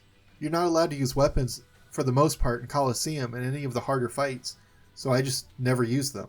But weapons are required for some heat moves, and I had to craft the worst weapons in order to be able to use those weapons. By the time I unlocked better weapons, I couldn't use them anyways. It's a dumb system that just prevents you from using cool weapons. Maybe I don't want to use the wooden driver, but I might use weapons if I can use a modified golden dragon bat. Also, you can lock yourself out of a platinum here. Some items for crafting are only available once per playthrough. If you lost that item and you're doing this in Premium Adventure, you're screwed. There's no way to get the item, and you can't take your progress from Premium Adventure into a New Game Plus. So if you get to like 90% on the completion list and find that you're missing a weapon that you need to craft another weapon, then you just have to start over. There's 5 towns, and all of them are surprisingly well made. There's Sotenbori and Kamurocho, which aren't new to this game, but it adds Nagasuge, Tsukimino, and Kinecho.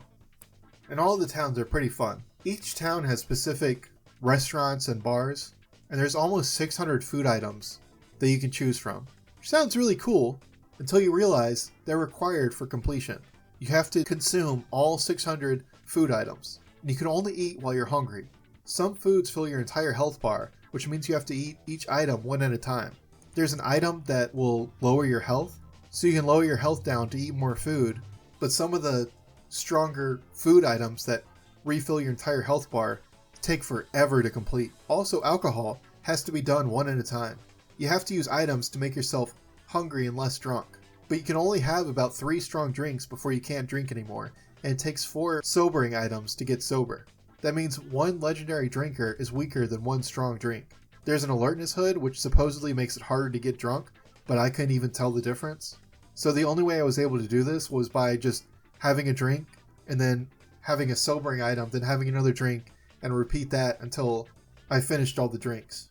This is the quickest way, and it still takes forever. After every drink, you have to sit there and contemplate life. It's slow as shit. There's several bars, and most have the exact same drinks, but every time you have to sit there and drink it and act like you're thinking about how it's the best drink you've ever had in your life. There's like 5 of each drink that's just a different year, and those same drinks are at every single bar. You also can only hold so many items in your inventory, which means once you run out, you have to run out of the bar, go to a convenience store, buy more, and then come back to the bar to finish the rest of the drinks. Using the fastest method that I mentioned here, it still took 10 minutes just to do 1 bar, and there's several bars in every single town. Your reward for this is the Ebisu socks, which give you money for every step you take. I normally walk into a wall and accrue interest, but I ended up finishing everything else before this because it takes so long to finish the restaurants and bars. By the time I got the Ebisu socks, I didn't even need them. I appreciate the attention to detail, but we do not need 560 different food and drink. And by different, I mean the same Suntory whiskey 50 fucking times. You have tourist spots where a guy gives you a camera in each town and asks you to take pictures of tourist spots. Each town has 5 of these. I had to use a walkthrough for 2 of these, but most you'll find on your own. If you're trying to do this, be careful of walkthroughs. Everything in the walkthrough was in the same order as it was on the completion list, except for one in Sotenbori for some reason. I knew I was missing the 3rd photo spot, so I looked it up, and the one listed as 3rd in every walkthrough was the same, but different to mine. So I went to a different spot that I should have already had, and that was the spot that I needed. So just be careful, the spots on the walkthrough are not the same as the completion list for some reason. Some other town stuff.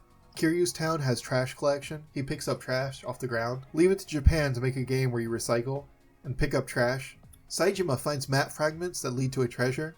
I used a walkthrough which was kind of confusing.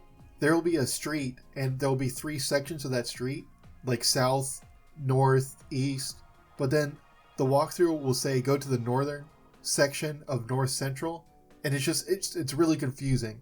The walkthrough I was using said to go to the northern end of Central Station Plaza. So I ran all around Central Station Plaza and I couldn't find anything. What it meant by northern end of Central Station is northern end of North Central Station. Shinada gets prize tickets, which is really boring.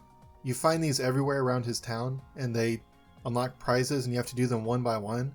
And once you talk to the prize lady, I don't think there's any way to get out of using all of your balls. So if you had like 100, you would just have to sit here and roll every single one of them. Lastly, there's locker keys. There's some in Sotenbori, some in Kamurocho.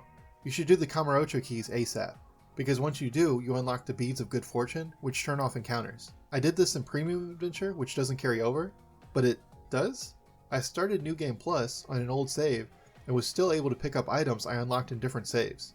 One last thing to mention is it's really annoying to walk around town. There's so many people that you'll just walk in place, and you can't move. I think they were trying to show off how busy they could make cities with populations, but they really shouldn't have. It's really annoying to walk around. There's constantly a wall of people. When you walk into them, they won't move. You literally get stuck. This happened constantly. Made walking around town really annoying. Sometimes less is more, but I do appreciate the new towns they added. There's a story attached to each job. I'm not going into the stories because this video is long enough as is. Kiryu has driving missions and he drives a taxi. The taxi missions are pretty boring. You have to drive the speed limit, use the blinker, stuff like that. Just imagine driving the speed limit in Grand Theft Auto. You also will be talking to people, and part of being a good taxi driver is maintaining interesting conversation. You have to listen to their boring talking and select the right response in time, which of course I used a walkthrough for. It's pretty much like talking to a hostess in Cabaret, only you can't skip the dialogue and you can't look at Opie the whole time. Aside from those missions, there's races. Races are really fun, and the controls are surprisingly good. It has the same drift mechanic as Mario Kart, only it's a little bit harder. You have to drift a little bit earlier. But you can drift as long as you want to. After a few seconds, you'll build up a boost from a successful drift so you can fly out of tight turns. It's really satisfying when you master it. You can also drift on straightaways back and forth, which lets you constantly boost. The game doesn't expect this of you, so it's not mandatory to win. It's actually relatively easy. Kiryu can use heat moves to go around tight turns or boost even further. There's a street gang called the Devil Killers that drive cars, and a detective wants your help for capturing them. Makes sense. Taxi drivers are known for their racing abilities. So you compete in races until you get their leader, and you race him, and that's basically it. Saejima has hunting. This is a full-on hunting game. If there were maps, I could see this being a full game on its own. That's probably my biggest and only complaint. You get really tired of the same map over and over again. There's several story and side missions, so you'll be spending a lot of time here, and it does get old after a while. In Saejima's village, the people are being terrorized by Yamaoroshi, a giant bear. You have various missions that end in you fighting Yamaoroshi with your bare hands. Get it? But how this works is pretty simple. You start at the beginning of the hunting area and make your way deeper in to hunt various woodland creatures. It's awful cold, so your health slowly depletes until you return to a village. Saejima gets a double-barrel shotgun with 50 shells. You'll find deer, squirrels, foxes, bears, and such as you traverse through the map. If you get too close to animals, they'll run away. You can't chase them either, they'll disappear in a random corner and be gone. In order to take them out, you need to sneak up to them with a dedicated sneak button, and take your shot when you get close. Shotguns are loud, so shooting will spook every animal in the area. Deers with horns will charge at you and knock you down. They're such jerks, they'll literally knock you down and then disappear in a corner before you can get back up. You can take out anything with a single headshot. Bigger animals will take multiple shots if you don't hit them in the head. You better make your 2 shots count, because after that it takes a long time to reload, and you just stand in place until you're done. This may seem like a big handicap, but hunting is so easy, it doesn't really matter. Even bears don't do much damage when they're attacking you. Bears will charge at you, and you're supposed to shoot them in the head as they're charging at you, if they've already noticed you. Otherwise, there's a chance they'll dodge you when you shoot at them. You have a dodge roll too you can use to get away once a bear has you cornered. There's 4 broken down huts you can repair with a repair kit that lets you rest while hunting. It refills your ammo and heals you to full health, so the health drain as you walk around doesn't really matter.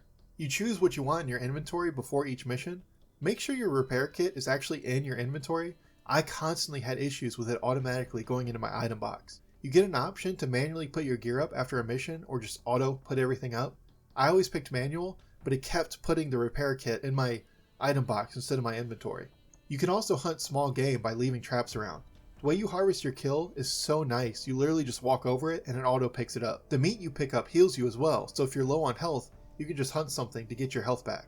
In addition to meat, you'll also get the pelt and antlers, which you can sell to a trader for money. Once you beat every mission, you get a golden rifle. It still only has 2 barrels, so you have to reload after every 2 shots, but it's an instant kill, so you no longer have to aim for the head. Plus it looks sick. The final mission, you have to hunt Yamaoroshi, like I mentioned, but after you shoot it a few times, the bear knocks your gun away, so Saejima does the only logical thing and punches it into submission. So confirmed, Saejima's fists hit harder than a shotgun blast. Hell yeah. Haruka's job pertains to being an idol. Haruka can shake hands, appear on TV, do magazine interviews, and minigames like pool. The magazine interview is really creepy.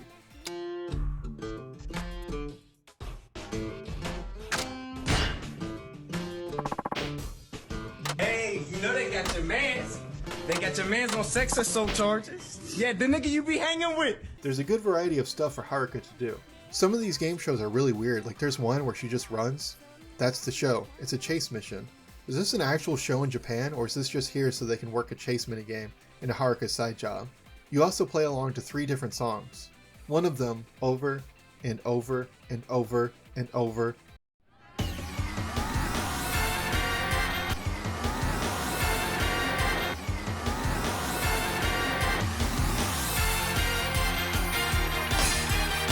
You will hear this song 1,000 times. It will forever be stuck in my bones for the rest of my life. I kinda don't mind, I like this song. You do dance battles and perform songs. There's only like 5 songs to choose from that just repeat over and over again. Akiyama has no side story, which is a huge missed opportunity. You could have tied his sub-stories to Sky Finance missions, or Cabaret since he's involved in that. You could have had a Cabaret minigame or something like that. Even though I hated Hostess Maker and the other ones, at least give him something to do here. Shinada's side story is baseball. It's different from normal baseball. You have to hit the right face button, and you can move your cursor around to try and hit the ball.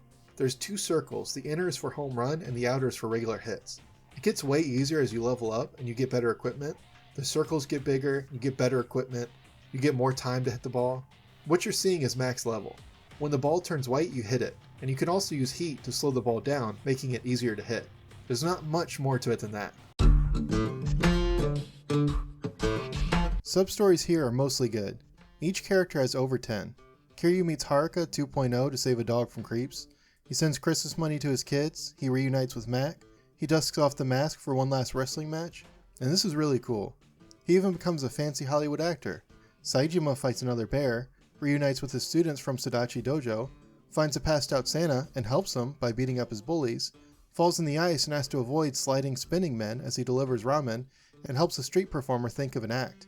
Haruka challenges a beached whale to a dance battle. He's fat! Okay. Look how fat he is, bro. This guy's in the 5XL fucking brown moo here. Akiyama even gets a dance battle of his own, and chases down a ghost.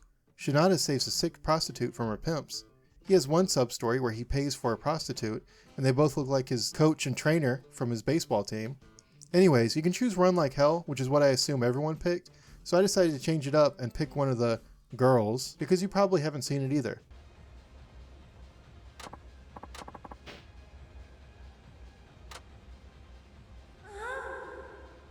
Oh, he's gay! This is the saddest level up in the whole game. Next, he takes an interview and tells his potential employer, "I like to get my balls rubbed at a massage parlors." Oh yeah. You see why Shinada is the GOAT? Actually, on second thought, that might have been a bad answer. Oh, he's gay! You take paparazzi pics of this guy and he delivers this line, "I want to rock that deviant little body of yours, now keep your blowhole shut until we get to the room." Holy shit. You also get to meet the hit superstar Daddy Papa. I think this is a Lady Gaga reference. Either way, Daddy Papa is a funny name for a pop star. And this is the part where I'd normally put a clip of Fatty Boom Boom by D'Antwoord, where they make fun of Lady Gaga, but I put 5 seconds of one of their videos in my Lost Judgment video with edits over top and zero music, and they still claimed 100% of my video, and I have to give them my name and address to fight it. Fucking YouTube. Anyways, she got all pissy because I took her to a cabaret club. "I can't go to a cabaret club, I'm Daddy Papa." You fight 4 Amon brothers, but I'm just going to refer to each one as Amon. They even mention the fighters are different from their last showdown and ask where Tanimura is. Don't worry, we'll never get an answer as to what happened to him. This might be the worst Amon fight in any Yakuza game. Lost Judgment is probably the worst one-on-one fight, but at least in the base game, the fight's not too bad, it's just the climax battle that's a pain in the ass. But here, you get 4 tolerable to terrible fights in a row. You start with Akiyama and Amon blocks everything because of course. Pretty much the only way I was able to do any damage was to do a running heavy attack followed by a basic combo. Amon would block the combo, of course, but the last attack would hit. It was painful and slow, but it wasn't too bad. Just really boring and lame. Actually, this was the most fun fight of the 4. No tricks, nothing unfair, and a pretty basic fight. Next comes Saejima. The fight starts pretty fair. I was able to get Amon most of the way down, only taking a single hit. That's when phase 2 starts. Amon brings in 4 virtual looking guys, which all have the same moveset. You can't attack or grab these guys. You can, but you immediately react as if you've had your guard broken, so it interrupts your attack. The only way to hit them without that happening is to get a charge attack off on them. Saejima is supposed to be able to do his charge attack no matter what, unless you get hit with something very heavy that'll knock you down. Here, if they breathe on you, it interrupts your attack. The only way to get a charge attack off is to sprint to the other side of the arena and immediately start a charge combo and hope they run into it. The worst part is they spam grab. Holy shit, the fucking grab in this game, especially during this fight. If anyone grabs you, you have to spam the grab button to break free. Can you guess what happens when 5 people are trying to grab you at once? This fucking shit. It's a problem for Akiyama and Shinada too, but for Saejima, it's fucking unplayable. When Saejima gets his heat, he can't be knocked down, so when they grab you, it instantly drains your heat bar even if you're spamming the circle button as quick as you possibly can. Which means you never have heat, which means you can constantly get knocked down. Which means that you have 5 people punching you in the back of the head, knocking you down over and over again. So you basically go from grab, break out of the grab by spamming the grab button, get grabbed by another one, spam the grab to break out of that one, and then get knocked down and repeat the whole process all over again. It just feels like grabbing is absolutely busted, especially when you're against 5 Amon that have 2 moves, chop and grab. I was able to take out all of Amon's backup, but luckily he can bring them right back out whenever he wants. That's not busted at all. Saejima is actually really good at fighting multiple enemies, but when you can't hit them with anything other than a charge attack, and you can't grab them, and you get knocked out of heavy attacks if the wind blows your direction, what are you supposed to do? I actually was able to do this really easily on a second attempt. Once I got heat with Saejima and I kept comboing, I literally just kept attacking, and it was pretty easy. However, if you don't have heat, it feels terrible. They literally take away any means you have of playing as Saejima. But don't worry, they made Shinada's unplayable as well. I figured Shinada would be hard, but he was actually really easy, just not fun at all. If you use weapons against Amon, you know, half of Shinada's playstyle, the weapons break after one combo. The only weapon that works are guns, because you're not hitting Amon with them, I guess, and you're just firing at him. I guess you are supposed to use sturdy weapons, the unbreakable weapons Shinada gets, so that's on me for not bringing them. But it is kind of frustrating that you can make all these nice weapons but you can't use any of them against the hardest enemy in the game. One thing that would work really easily is just to fill your inventory with zap guns, and you can stun like Amon without him being able to do anything. I did this until phase 2. He shoots easily avoidable fireballs at you, and you can easily get around him when he does this, to get maybe one hit on him. His only other move is to float high up in the sky and summon umbrellas to fire at you when he floats up. I think he's invincible when he does this. You might be able to hit him with a gun, but you definitely can't hit him normally. He doesn't fire the umbrellas instantly, but when he does, the only way I was able to avoid it was to be at medium distance and run in a circle around the arena. There's actually a better way to deal with his umbrellas. Just don't avoid them. They do dick damage, so the best thing to do is to get behind Amon as he's summoning the umbrellas and just start wailing on him, wailing on his back as soon as he comes down. You can get about 2 combos on him before getting hit, and you do way more damage to him than he does to you. So Shinada wasn't too bad, just really lame. But here comes Kiryu. This should be a good fight, right? Hell no. This and Climax Battle Amon and Lost Judgment are tied for worst place for me. You can't attack this Amon whatsoever. If you do, he'll hit you with a Kamaki Parry or a Tiger Drop. The only thing you can really do against him is Tiger Drop him. He only has a couple combos, but I found it really hard to Tiger Drop him. When you do manage to get a Tiger Drop off on him, it doesn't even interrupt his combo, he just keeps attacking. If you time it perfectly, you can just keep Tiger Dropping him over and over to do a shitload of damage, but it's really hard. So this fight is manageable until you get to phase 2. Here he uses the same heat climax Kiryu has, where he goes invincible and can zip over to you dealing a shitload of damage. There are some key differences. He's not invincible in this phase, so you can damage him, but good fucking luck. His climax lasts as long as he fucking wants. Sometimes I would run from him, and it would only last a few seconds, but if I tried to use my own climax right after him, and challenging him, his climax would always last longer than mine, because fuck you, right? He also has flames that shoot out from him, which prevents you from running away from him until it runs out. So what are you supposed to do against him? Who the fuck knows? If you use your climax against him, he literally can block every single attack that you have. He can also Tiger Drop you out of your climax. But against him, if you Tiger Drop him, he just keeps attacking anyways. If you're dumb enough to try and block, he just breaks your guard and beats the fuck out of you. The only thing I didn't try is Kamaki Parry, so maybe that's the key to victory, but I doubt it. I'm actually curious. To anyone that's tried the Kamaki Parry on him, does it interrupt his combo and make him stunned, or does he just keep attacking? He can also use his climax as much as he wants.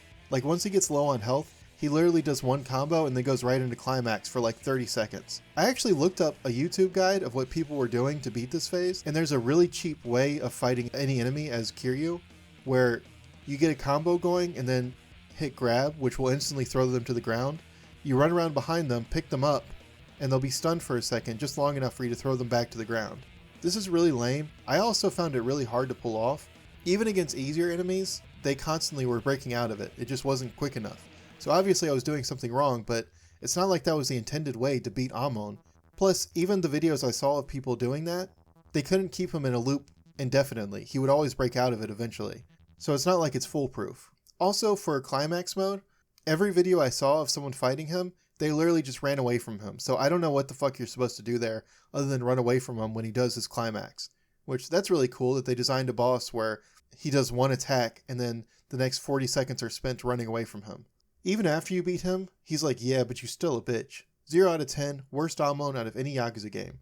At least in Lost Judgment, the climax battle is supposed to be even more difficult, but here it's just the base fight, and it's still this bad. But wait!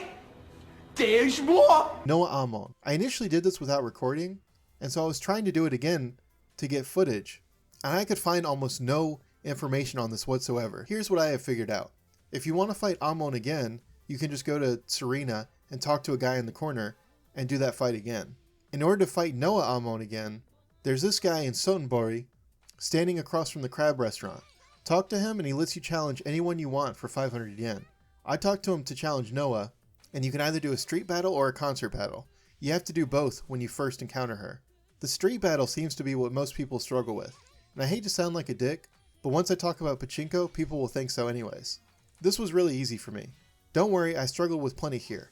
It's basically a dance battle, and it is the most difficult, but if you just hit every note and use heat as soon as you get it, then it's an automatic victory. Which, for this song, I didn't think that was too difficult of a task to ask of people. Depending on how good you are at rhythm games will determine how much of a challenge this is for you. Compared to the drum minigame, I thought it was a lot easier. For the concert battle, it's the same. Again, just play perfectly and it's easy. As much as you play these songs, you should be pretty good at them once you get to her. Also, definitely don't mess up when Haruka uses her climax heat or whatever it's called, and you should be good. I wonder what Noa Amon is up to these days.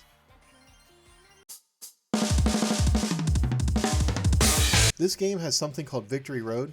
Each fighter has dudes they'll encounter in their respective towns called Victory Road qualifiers. You fight enough of them and a special fighter will show up. Do this enough times and you'll be qualified for the Victory Road tournament. This is a nightmare and is actually what kept me from completing this game when I first played it. I did this as Kiryu, which wasn't too bad. Then when I got to Saijima's section, I spent hours trying to get the Victory Road qualifiers to show up. The Victory Road qualifiers are dressed in a gi, so they're pretty easy to spot, but normal mobs can be qualifiers too. There isn't much information online, so I'll just say what I know. If you see a Yakuza with a gold pin on their jacket, they're a qualifier. But good luck getting that close without starting a fight anyways. I found a dude I hadn't seen around town before, and he ended up being a qualifier too. There was also a normal mob I had fought 100 times that wasn't a qualifier, so I was actually avoiding him when he stopped me anyways, and he ended up being a qualifier. And that was the last one I needed. So I think a qualifier can be pretty much anybody, but there's some visual cues that confirm it, one of which being a gi, another being a gold pin on a Yakuza. Like I said, I spent hours doing this, and ended up completely giving up on Victory Road and completion after that. I went back for completion and found 3 qualifiers in about 2 hours. I was completing the restaurants in Saijima's town, so as far as which spot they spawn, I found 2 near Don Quixote and 1 at the very bottom of the map. I guess if you're trying to grind this out, look near the intersection of Don Quixote and go in and out of the store to reset all the mobs. Anytime RGG inject RNG into things like this, there's a good chance half the fanbase will get it knocked out without even noticing, and everyone else will have to grind it out for hours. Fun fact, I actually never saw a single person in a gi until after I already completed the qualifier. Only after I didn't need them anymore did they start showing up. Of course. For Akiyama and Shinada, it wasn't too bad to find the qualifiers. And the way this works is you fight some qualifiers and then you have to go somewhere on the map where there's an exclamation point, fight a boss type enemy, and then do that a couple of times until somebody approaches you and says, hey, you've qualified for the Victory Road. Shinada and Akiyama had absolutely the most tasks they had to complete, so I constantly had to fight more and more qualifiers to get the next task to show up. Luckily, it was easier to find qualifiers with them than with Saijima, at least for me. Also, this guy calls Shinada a clown, and I just think that's really fucked up. After that, Kiryu finds this bald bitch at the Coliseum Raiden. He literally cripples someone and Kiryu just watches. I'm not gonna kill you, but I don't have to save you either. He challenges Kiryu, and apparently you only have one chance at this. The game even tells you to back up your save, but it was pretty easy. You fight a Coliseum match versus Akiyama, then Saijima, then Shinada, and finally Raiden. You literally just Tiger Drop, and win. Especially Raiden, he's really easy to Tiger Drop. After that, he tells you he's still a bitch, and that's about it. Coliseum was the hardest part of completion. Let's start with Kiryu. There's several Coliseum options. Most involve fighting 3 people back to back. There's no healing, no weapons, and no gear. Some have one fight. There's one where you have to fight 100 people. For Kiryu, all of this was easy. He's literally the best fighter. He's like playing on easy mode. Just Tiger Drop to victory. You don't unlock all the tournaments at once. The way this works is there's level and rank. Level doesn't mean much, as I later figured out. I ended up maxing out my level, and I still hadn't unlocked everything. But you have to get to rank 4 to unlock a certain tournament that you need for completion. It's easy enough to get points to rank up, but once you get towards the end, you only get about 3 points per rank up, or per fight, and you need 270 to get to rank 4. Raiden is rank 1 and he has about 480 points, so definitely didn't get to rank 1, although I did later on. As it turns out, as you fight other fighters, when you beat them, their rank goes down, as does yours. So if you lose a fight, now that's one more fight you have to do to get back to where you were.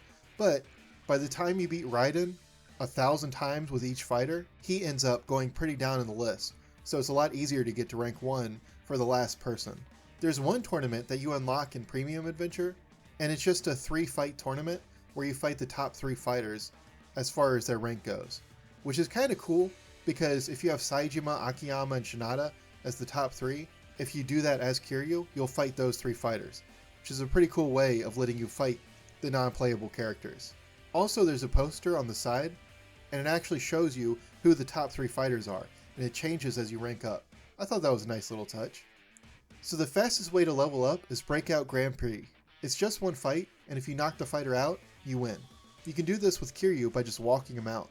Great, now do that 100 more times. Literally, this was like 40 minutes of doing this over and over with each fighter. So Kiryu was pretty easy. Next was Saejima.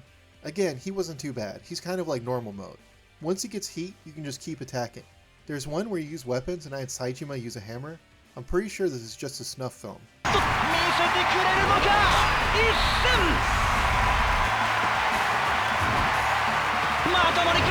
The hardest part for Saejima was limited berserk. You start with low health, and Saejima has no way to get his health back. His whole thing is tanking damage, but you can't do that here. It took a couple of tries, but it wasn't too bad. Next, I did Akiyama. He was by far the hardest. He's quick and decent at taking out multiple enemies, but he doesn't do much damage, and he takes a lot of damage himself. Everything was hard with Akiyama. You can spam his triangle kick to keep enemies on the ground, but it takes forever. And some enemies it doesn't work on, but it still breaks their AI, and they just stand there while you kick them over and over again. This works, like I said, for the most part. The hardest, again, is limited berserk. It's easy enough to get towards the end, but Akiyama has the lowest health and no way to heal. So you can play perfectly for 80%, then a couple hits is all it takes to lose. And this is not an easy tournament to get to the end of. It takes like 10 minutes just to get to the hard part. So like I said, the AI breaks for the most part with your triangle kick, but that's not good enough when you can't take a hit. The only way I got past this is saving all my heat moves and climax moves for the last 2 fights. They do diminishing damage upon repeat, so I just waited to use all of them till the end. This made it take forever, and it took a lot of attempts to beat. My final winning run was 15 minutes. I don't even know how I won, I just got lucky. Shinada was harder than Saejima, but a lot easier than Akiyama, and he was the most fun to do this with. I had the least experience with him, and through this I found he's actually really fun to play as. Most fights were slow, but still fun. His weapons do a lot of damage in weapon mode, and one-on-one fights were really fun with his moveset, albeit drawn out. Limited Berserk was easy because Shinada has Asura Spirit like Kiryu, which allows him to heal if he has heat. The only one I did have difficulty with was 100 Man, but I actually beat that with a glitch. I left an empty shotgun on the ground. Well, I guess technically not a glitch. I left an empty shotgun on the ground, and one of the harder enemies picked it up, and then he just walked at me menacingly since he had no ammo, and I was able to take out everyone else while he just walked at me. The last tournament to mention is King of Kings, because this was the worst tournament to partake in. It's hard as everyone. You fight around 10 hard enemies with boss health bars, and it's a free-for-all, although most people will just attack you. You have to run around separating one person at a time and get a couple quick hits in, then run away. Otherwise, if you try and just fight, 3 other people will run up and start punching you in the back of the head, and if you get hit in the back, which is very likely, you get locked into a combo that's impossible to get out of. Pretty much the only way to beat this is just run around, get a couple of hits in, and then just wait. Eventually they'll take each other out enough that you can whittle them down to like 5. It's long and drawn out, but it's the only way to get through this. Saejima can brute force his way through this once you get heat, and Kiryu has his climax mode, which makes it pretty easy, but it's really difficult and boring with Shinada and Akiyama. So like I said, I was able to get number 1 rank, and as it turns out, it unlocks nothing! Are you surprised? It doesn't even acknowledge it. Also, I tied one time and still won. I'll take it. I don't have much else to say about Coliseum, but it took fucking forever, so here's a montage of random shit.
Do you want to play the tutorial for pool? Don't worry, it'll ask every fucking time.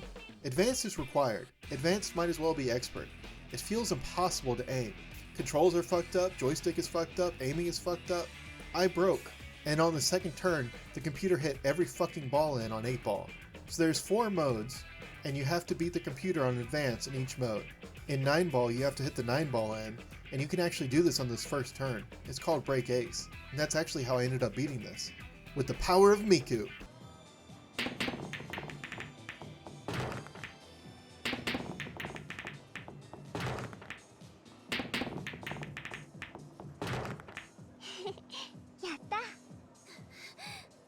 The other 3 categories are 8 ball, count up, and 4 ball. 8 ball and count up were hard, but they were nothing compared to 4 ball. 4 ball is usually easy because the game literally shows you the path the ball is going to go on.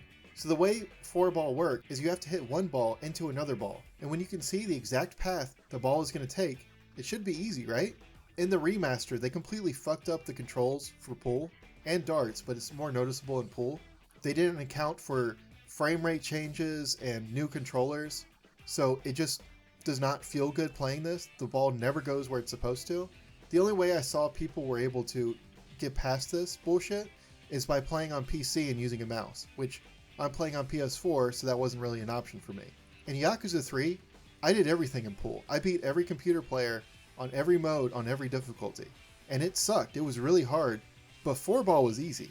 Here, 4 ball goes where I'm expecting it to go less than half the time. I'm pulling the stick back to hit as straight as I possibly can. I started using a rubber band to make sure that there was no me accidentally pushing the wrong way, and it still just was not fucking going where it was supposed to go.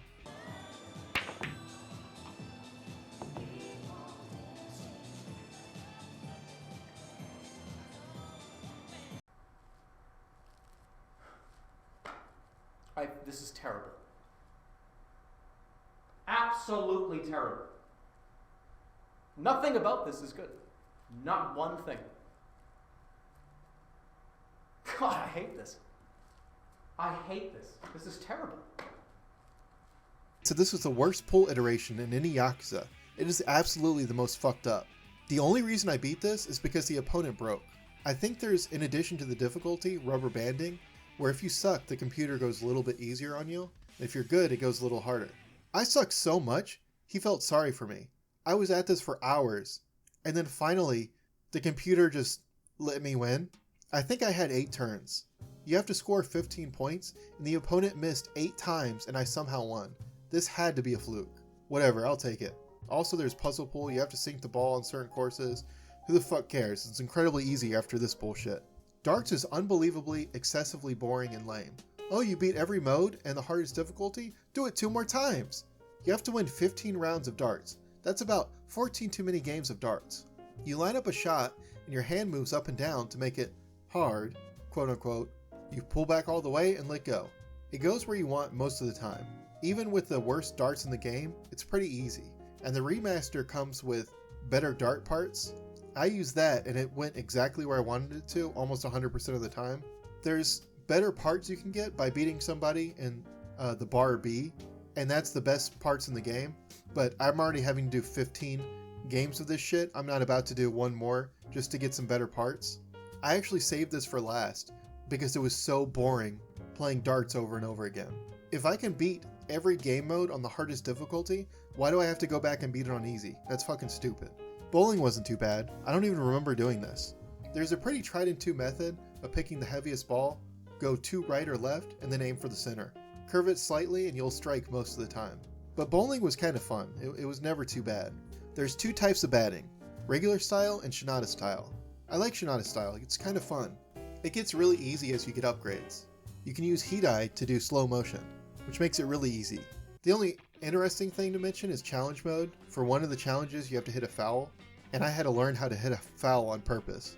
For completion you have to do every course.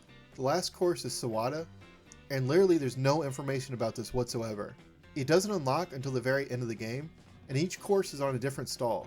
The 6th stall is broken, so I assume once you get to the end of the game, that 6th stall will be fixed, because it doesn't unlock until the end of the game. Nobody tells you where to go to get to the Sawada course. Luckily, I found a forum from 15 years ago where some dude had the same problem. Turns out, it's stall 3 right in the middle. Thank you Viet Samurai from PlayStationTrophies.org/forums from over a decade ago. You saved my butt. Kamurocho batting is really hard. You have to aim at the right spot, but also you have to hit at the right time, which is the hard part. The right time is when Kiryu tenses up and stops swinging the bat around. The timing is extremely difficult. I've already done something similar in Zero. The batting was a lot like this. Maybe Zero is harder, maybe I'm just used to it, but I didn't have as hard of a time here. Zero was a lot harder for me. The hardest part was consistency. One course requires not missing. The two hardest courses are Academics and Extra Hard. Extra Hard is actually easier, so I'll start with that. It was fun, although it was hard. You have to hit panels to clear a picture, and you have to unlock all the pictures. Green panels take 1 hit, red 2, and you can hit multiple panels at once. After 3 successful hits, you get a bomb. The bomb blows up a huge area of panels and breaks reds instantly. You have to hit a panel with the bomb. I thought I could go right in the middle of 2 panels and explode both of them, but when I did, it just didn't go off. Which makes sense, I probably should have assumed that. I really like this, and unlocking the pictures is more fun than running up a score. Probably the best batting minigame they've had. Academics shows a 4th grade math problem, and I use my calculator to solve these because guess what, 4th grade teacher? You were wrong. I do have a calculator in my pocket at all times. Get fucked! You then have to hit the correct number for the answer. You can also pause the game, so no reason to get the answer wrong. Just time consuming. You have 5 pitches. 3 hits unlocks a picture, 5 unlocks a second picture. There's 6 pictures total, and the walkthrough I used says 3 pictures are only unlockable from hitting 5 pitches in a row, which was not true. Only 2 needed me to hit all 5. Maybe all 6 can be unlocked in 3 hits, but definitely 4 can. So you have to play perfectly at least twice, at least as far as I know. Even though it's only 5 pitches, and even though I did it over and over again, I had a really hard time hitting all 5 the right every time. It's the same type of pitches every time, but it goes from 140 fastball to 70 curve, then another 140 fastball, and it's really hard to go from fast to slow to fast to slow. It's just the perfect combination to mess up. It took me a couple of hours, but I know some people really struggled with this. Normal and easy course are not easy either. You have to get an S rank, which requires you not to miss. There is a loophole. If you hit multiple panels at once, by going right in the middle, this allows for you to have maybe 2 misses out of 15 pitches. It's really easy to mess up though, especially with the pressure of being 13 pitches deep and not being able to miss once. After you hit all the targets, a bonus comes up that's worth the most points. You can't miss this. It's not possible to S rank if you miss this.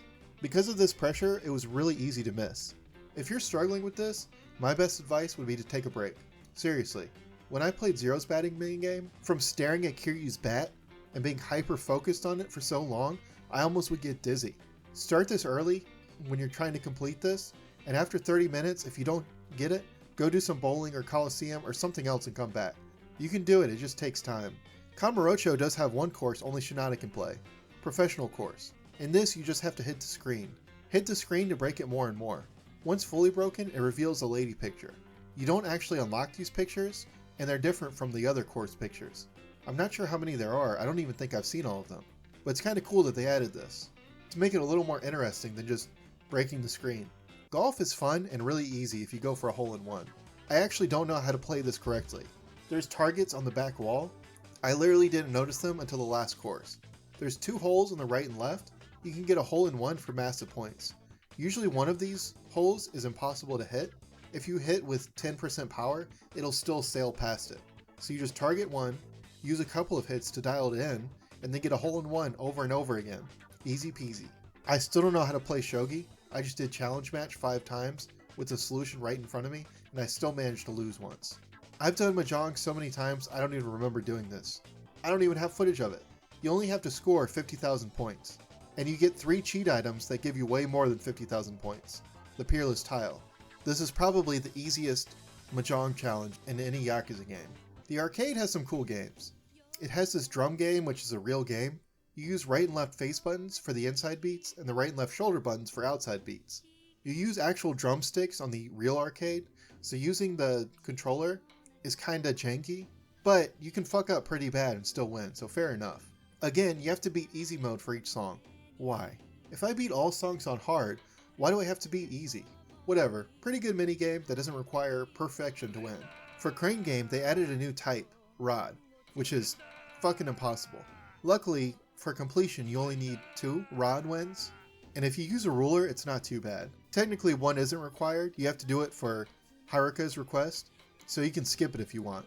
You do have to get every single crane prize, which I thought was going to be a huge pain in the ass, but it literally took me like 15 minutes. Most of these you can get in one try, but there were a lot. Some you need to go to a specific Sega in a specific town, but other than that, not too bad. I don't know if Gun Rain is a real game. I can't spell it to check, but I think it was made just for this game. I had no clue how it worked and got absolutely wrecked. Then I realized you're invincible and you set up lasers to protect your base. You have to destroy the attacking things. And this game is actually really fun once you learn how it works. It's not too hard either. I beat it the first try once I learned how it works. As with every Yakuza, Virtual Fighter is here. How many times have I played this stupid game and I still suck at it? I do not like these kinds of games. It's a skill issue, I know, but I don't like it. Such a huge time investment to get good that I'm just not willing to make. Normally I just spam L2 with Jeffrey, but it did not work on later enemies whatsoever. This was unbelievably frustrating. I don't know how I ended up winning. I don't think you should have to be able to beat the entire game for completion. There's actually a photo booth in the arcade, and you can take pictures. Each character has 4 poses, and you have to time the pose right in order to get the picture. This is kind of cool. It's pretty easy too. Some of the poses are pretty funny. You can invite cabaret girls, which I never did, but it's cool that you can do that. I did take pictures as Haruka and Kiryu, which is actually required for Haruka's request. Karaoke. You can do this with someone or alone. Alone is the saddest shit.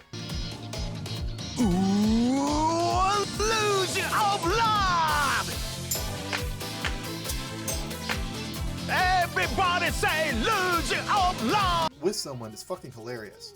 Also, is the game telling us something here?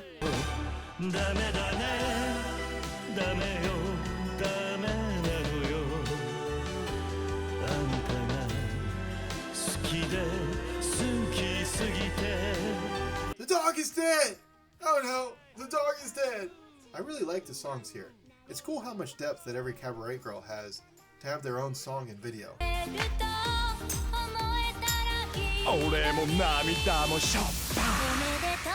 Happy. Thank you.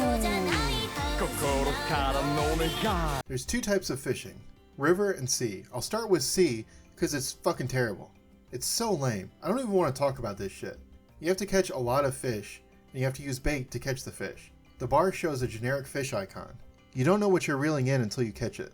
You're supposed to reel in while pulling in the direction the fish is going to keep tension low. Some fish literally just whip back and forth. I don't think this is even possible doing it the recommended way. If tension goes too low or high, the fish gets away. You can't just wait for a fish to chill out either or it'll just get away. I don't know how they expect you to play this, but luckily it's broken in your favor. You can do a fast reel by holding both right shoulder buttons. Hold that and don't ever let go. Once the tension gets high, release it with the left trigger while still holding the right trigger buttons. As soon as it gets low, let go. Even with this, it takes 4 minutes to pull in a far out fish that may or may not even be the one you need, and this is the fastest way to get them in. One other thing you might struggle with, once the fish gets 3 meters, pull back on the left stick. If you don't, the fish can get away at the last second. Also, some fish can bump up the tension completely. If you see a fish is doing that, release the tension as soon as it gets to 70%. Trust me, you do not want to reel a fish in for 2 minutes only for it to bump the tension up as you're releasing and it get away. What makes this minigame really annoying is all the variables to it. To catch a certain fish, you need to be using the right bait, also it has to be the right time of the day, also it has to be the right town. After all that, you only have a chance of catching the fish. No guarantee you'll get the one you need. There's one generic guide with all the bait, times of day, and towns for each fish, and it's also not correct at all. There's no good list because I think it's just random on what fish you catch. That or no one has ever wasted their time compiling an exhaustive, correct list. Can't blame you.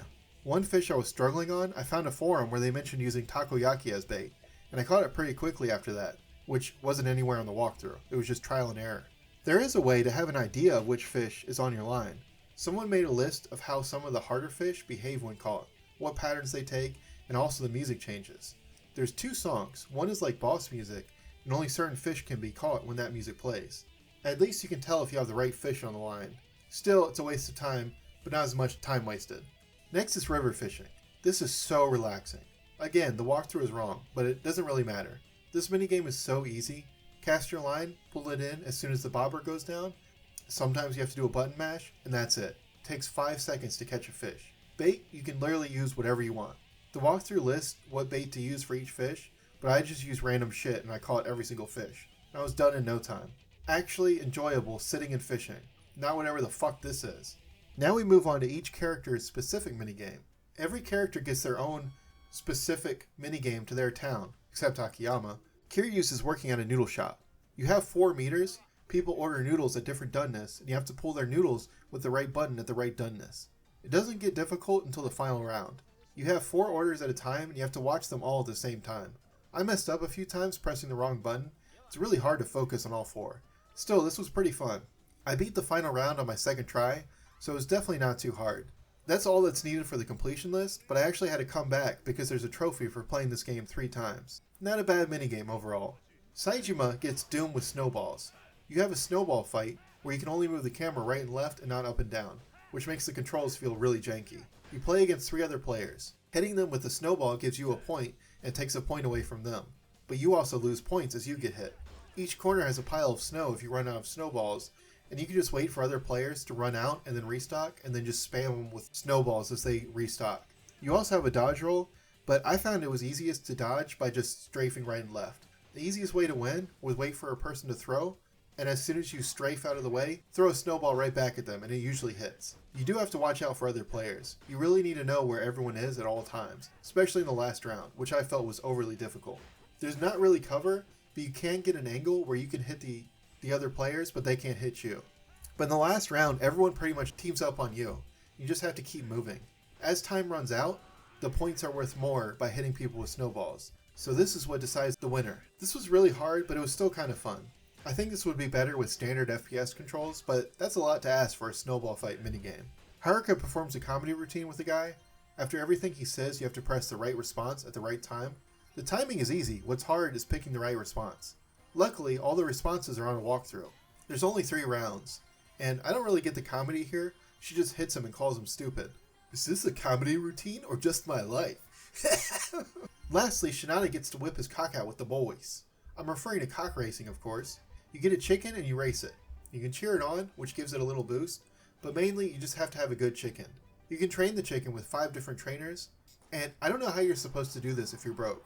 The best way to level up chickens is by giving the trainer a golden plate. Whatever you use, you're still going to have to invest a shitload of money to train up your chicken. Golden plate is just the quickest way. Instead of doing training 20 times in a row, you can just do it once. But still, if you're giving energy drinks or the toughness to the trainer, you still have to buy all those toughness drinks. And the highest reward for any of these races is only 4,000 yen. So it doesn't really make sense. It seems like this is just a money pit. Also, I feel like your chicken gets bad after a while. You can breed your chicken after 3 matches and get a new chicken. And I had a chicken that was really good, that was just killing it. And then all of a sudden, it literally would just stop moving. Like it would just stand there in the middle of a race. I had to breed my chicken 8 times to get my final chicken to beat every course. There's a lot more to this minigame. Like I kept losing over and over again, and then all of a sudden I just started winning. So I think there's also some luck involved. But whatever, I just kept breeding my chickens till I ended up winning. This one was kind of whack, probably the weakest character-specific minigame. And now we move on to the token perverted minigame. And it's actually really fun. You go to a hot spring and you can play a girl in air hockey. There's 3 difficulties. You move the left stick to control your paddle and hit with the buttons. But there's more. You can stare at their oppai to build up heat. Once heat is built up, you can smash the puck in. Sometimes they'll counter this and you have to hit a QTE to hit it in. And this is really hard. On the hardest difficulty, you have to smash it in to score. I really tried to score without using any heat, and I could not pull it off. And they'll counter your smash almost every time. As your score goes up, their oppai gets more and more exposed as it starts swangling and jangling around. It actually makes it more interesting trying to focus on the puck and staring. Even without the perversion, this is a really fun minigame. So there's this really retarded stat that affects luck. You'll get a text saying if you're going to have bad luck, good luck, or no text at all. Bad luck and good luck are obvious. No text means you're going to have normal luck. And this affects everything that has RNG involved in it. There's no known way to change luck. Some people say you can save outside and reload your game. That doesn't work. Maybe it worked on the PS3, but on the remaster it definitely doesn't work. I think it's just random. Every method people said did not work for me.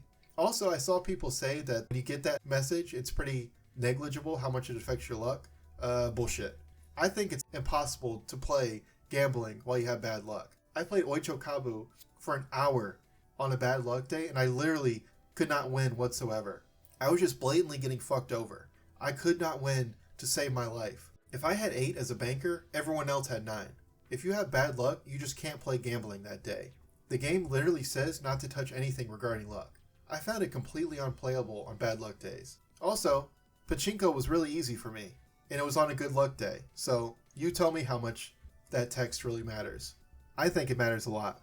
I'll start with the casino, and most of these are pretty easy. If you have cheat items, it's an instant win. You start with high stakes unlocked already, so you can gamble with the highest amount of money. Just using a few of the cheat items to get completion, I made 30 million yen in no time.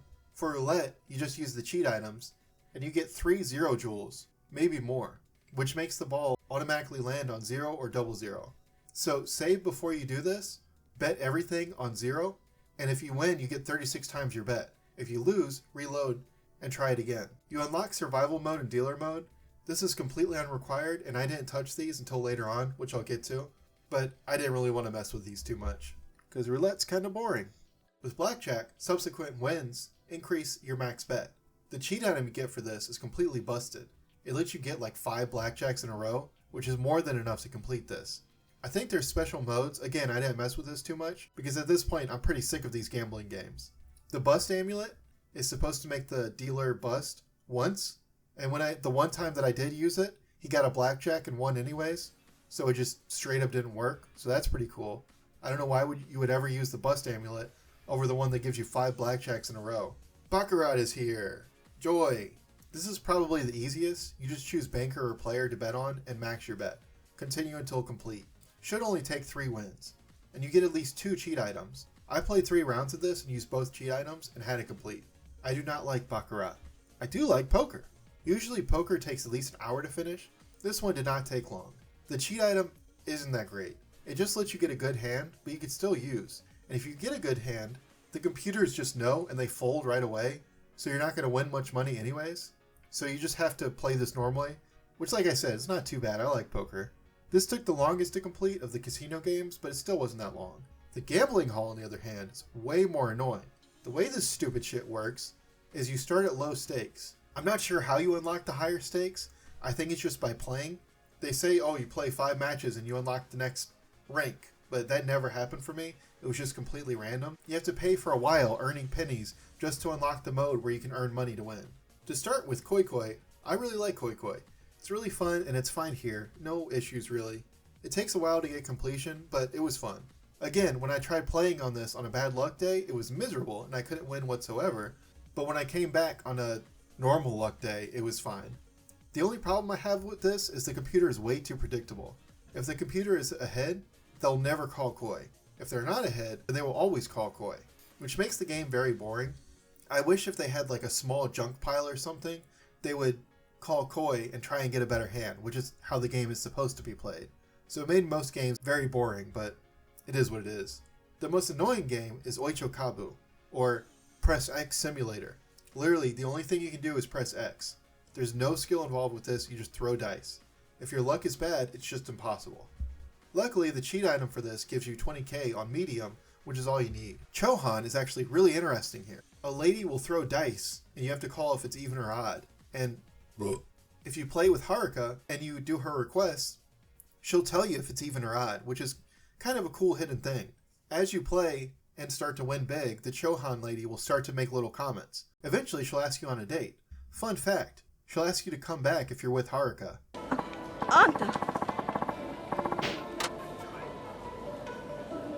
But once you win big enough, and she's already talked to you a few times, she'll ask you on a date where you go to a casino. She asks for your help with roulette. And what she's really asking is she picks a number and you play as the dealer and you have to make the ball land on that number.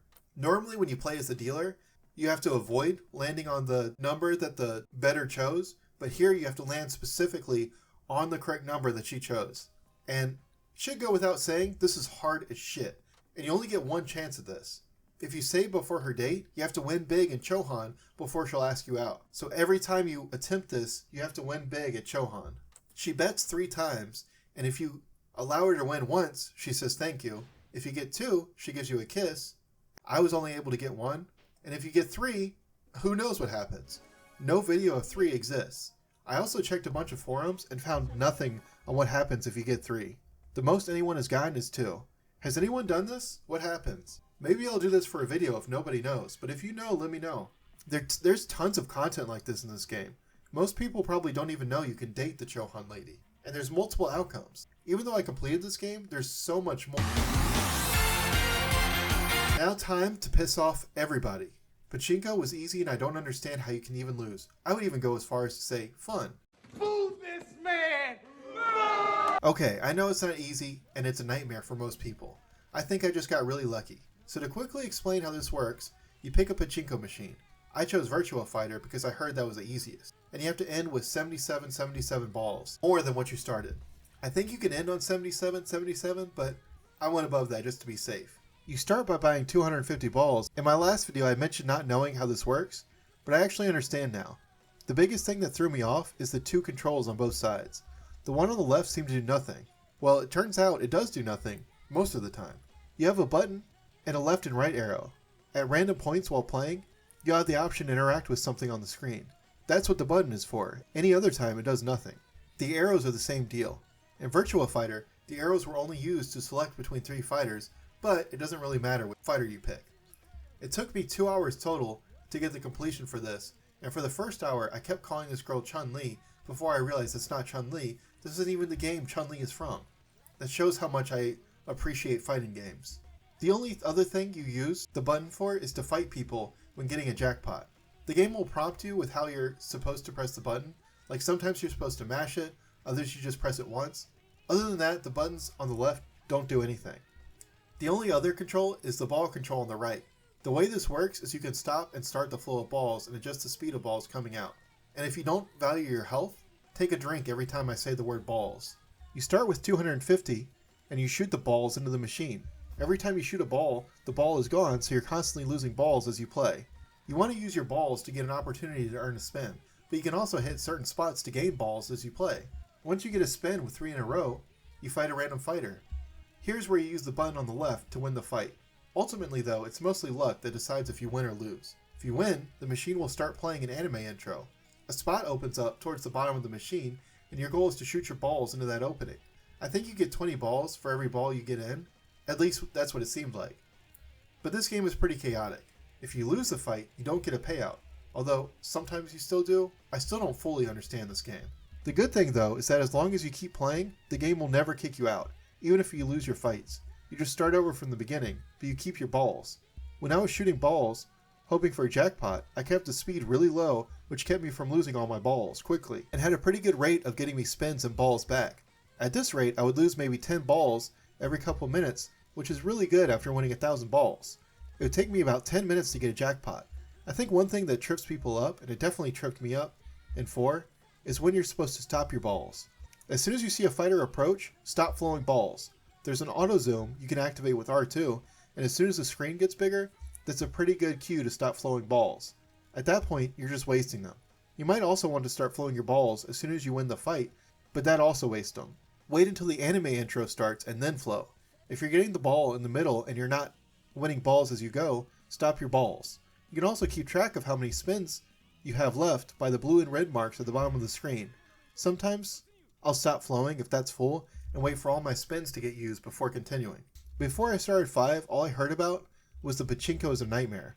When playing 4, I thought for sure I would never be able to understand pachinko. As I was playing 5, everything I looked up led to someone talking about how miserable pachinko was. I looked up some bowling tips and found someone talking about pachinko. I looked up locker keys and found someone talking about pachinko. I was really worried this was going to break me. So I waited for a lucky day, made a backup save, got the get rich quick cheat item, and played for about 30 minutes just to get a feel for it. Once I was ready, I used my cheat item, and an hour and a half later I had 9,000 balls. The hardest part of this was how boring it was. I literally got the ball speed in a good position and then just watched videos on my phone until I got into a fight. I stopped my balls and followed the prompts for button presses. After the fight, if I won and got a payout, I'd adjust the ball speed to where the ball would mostly go into the little payout pocket and went back to my video. I hope you're struggling with pachinko. That can help you.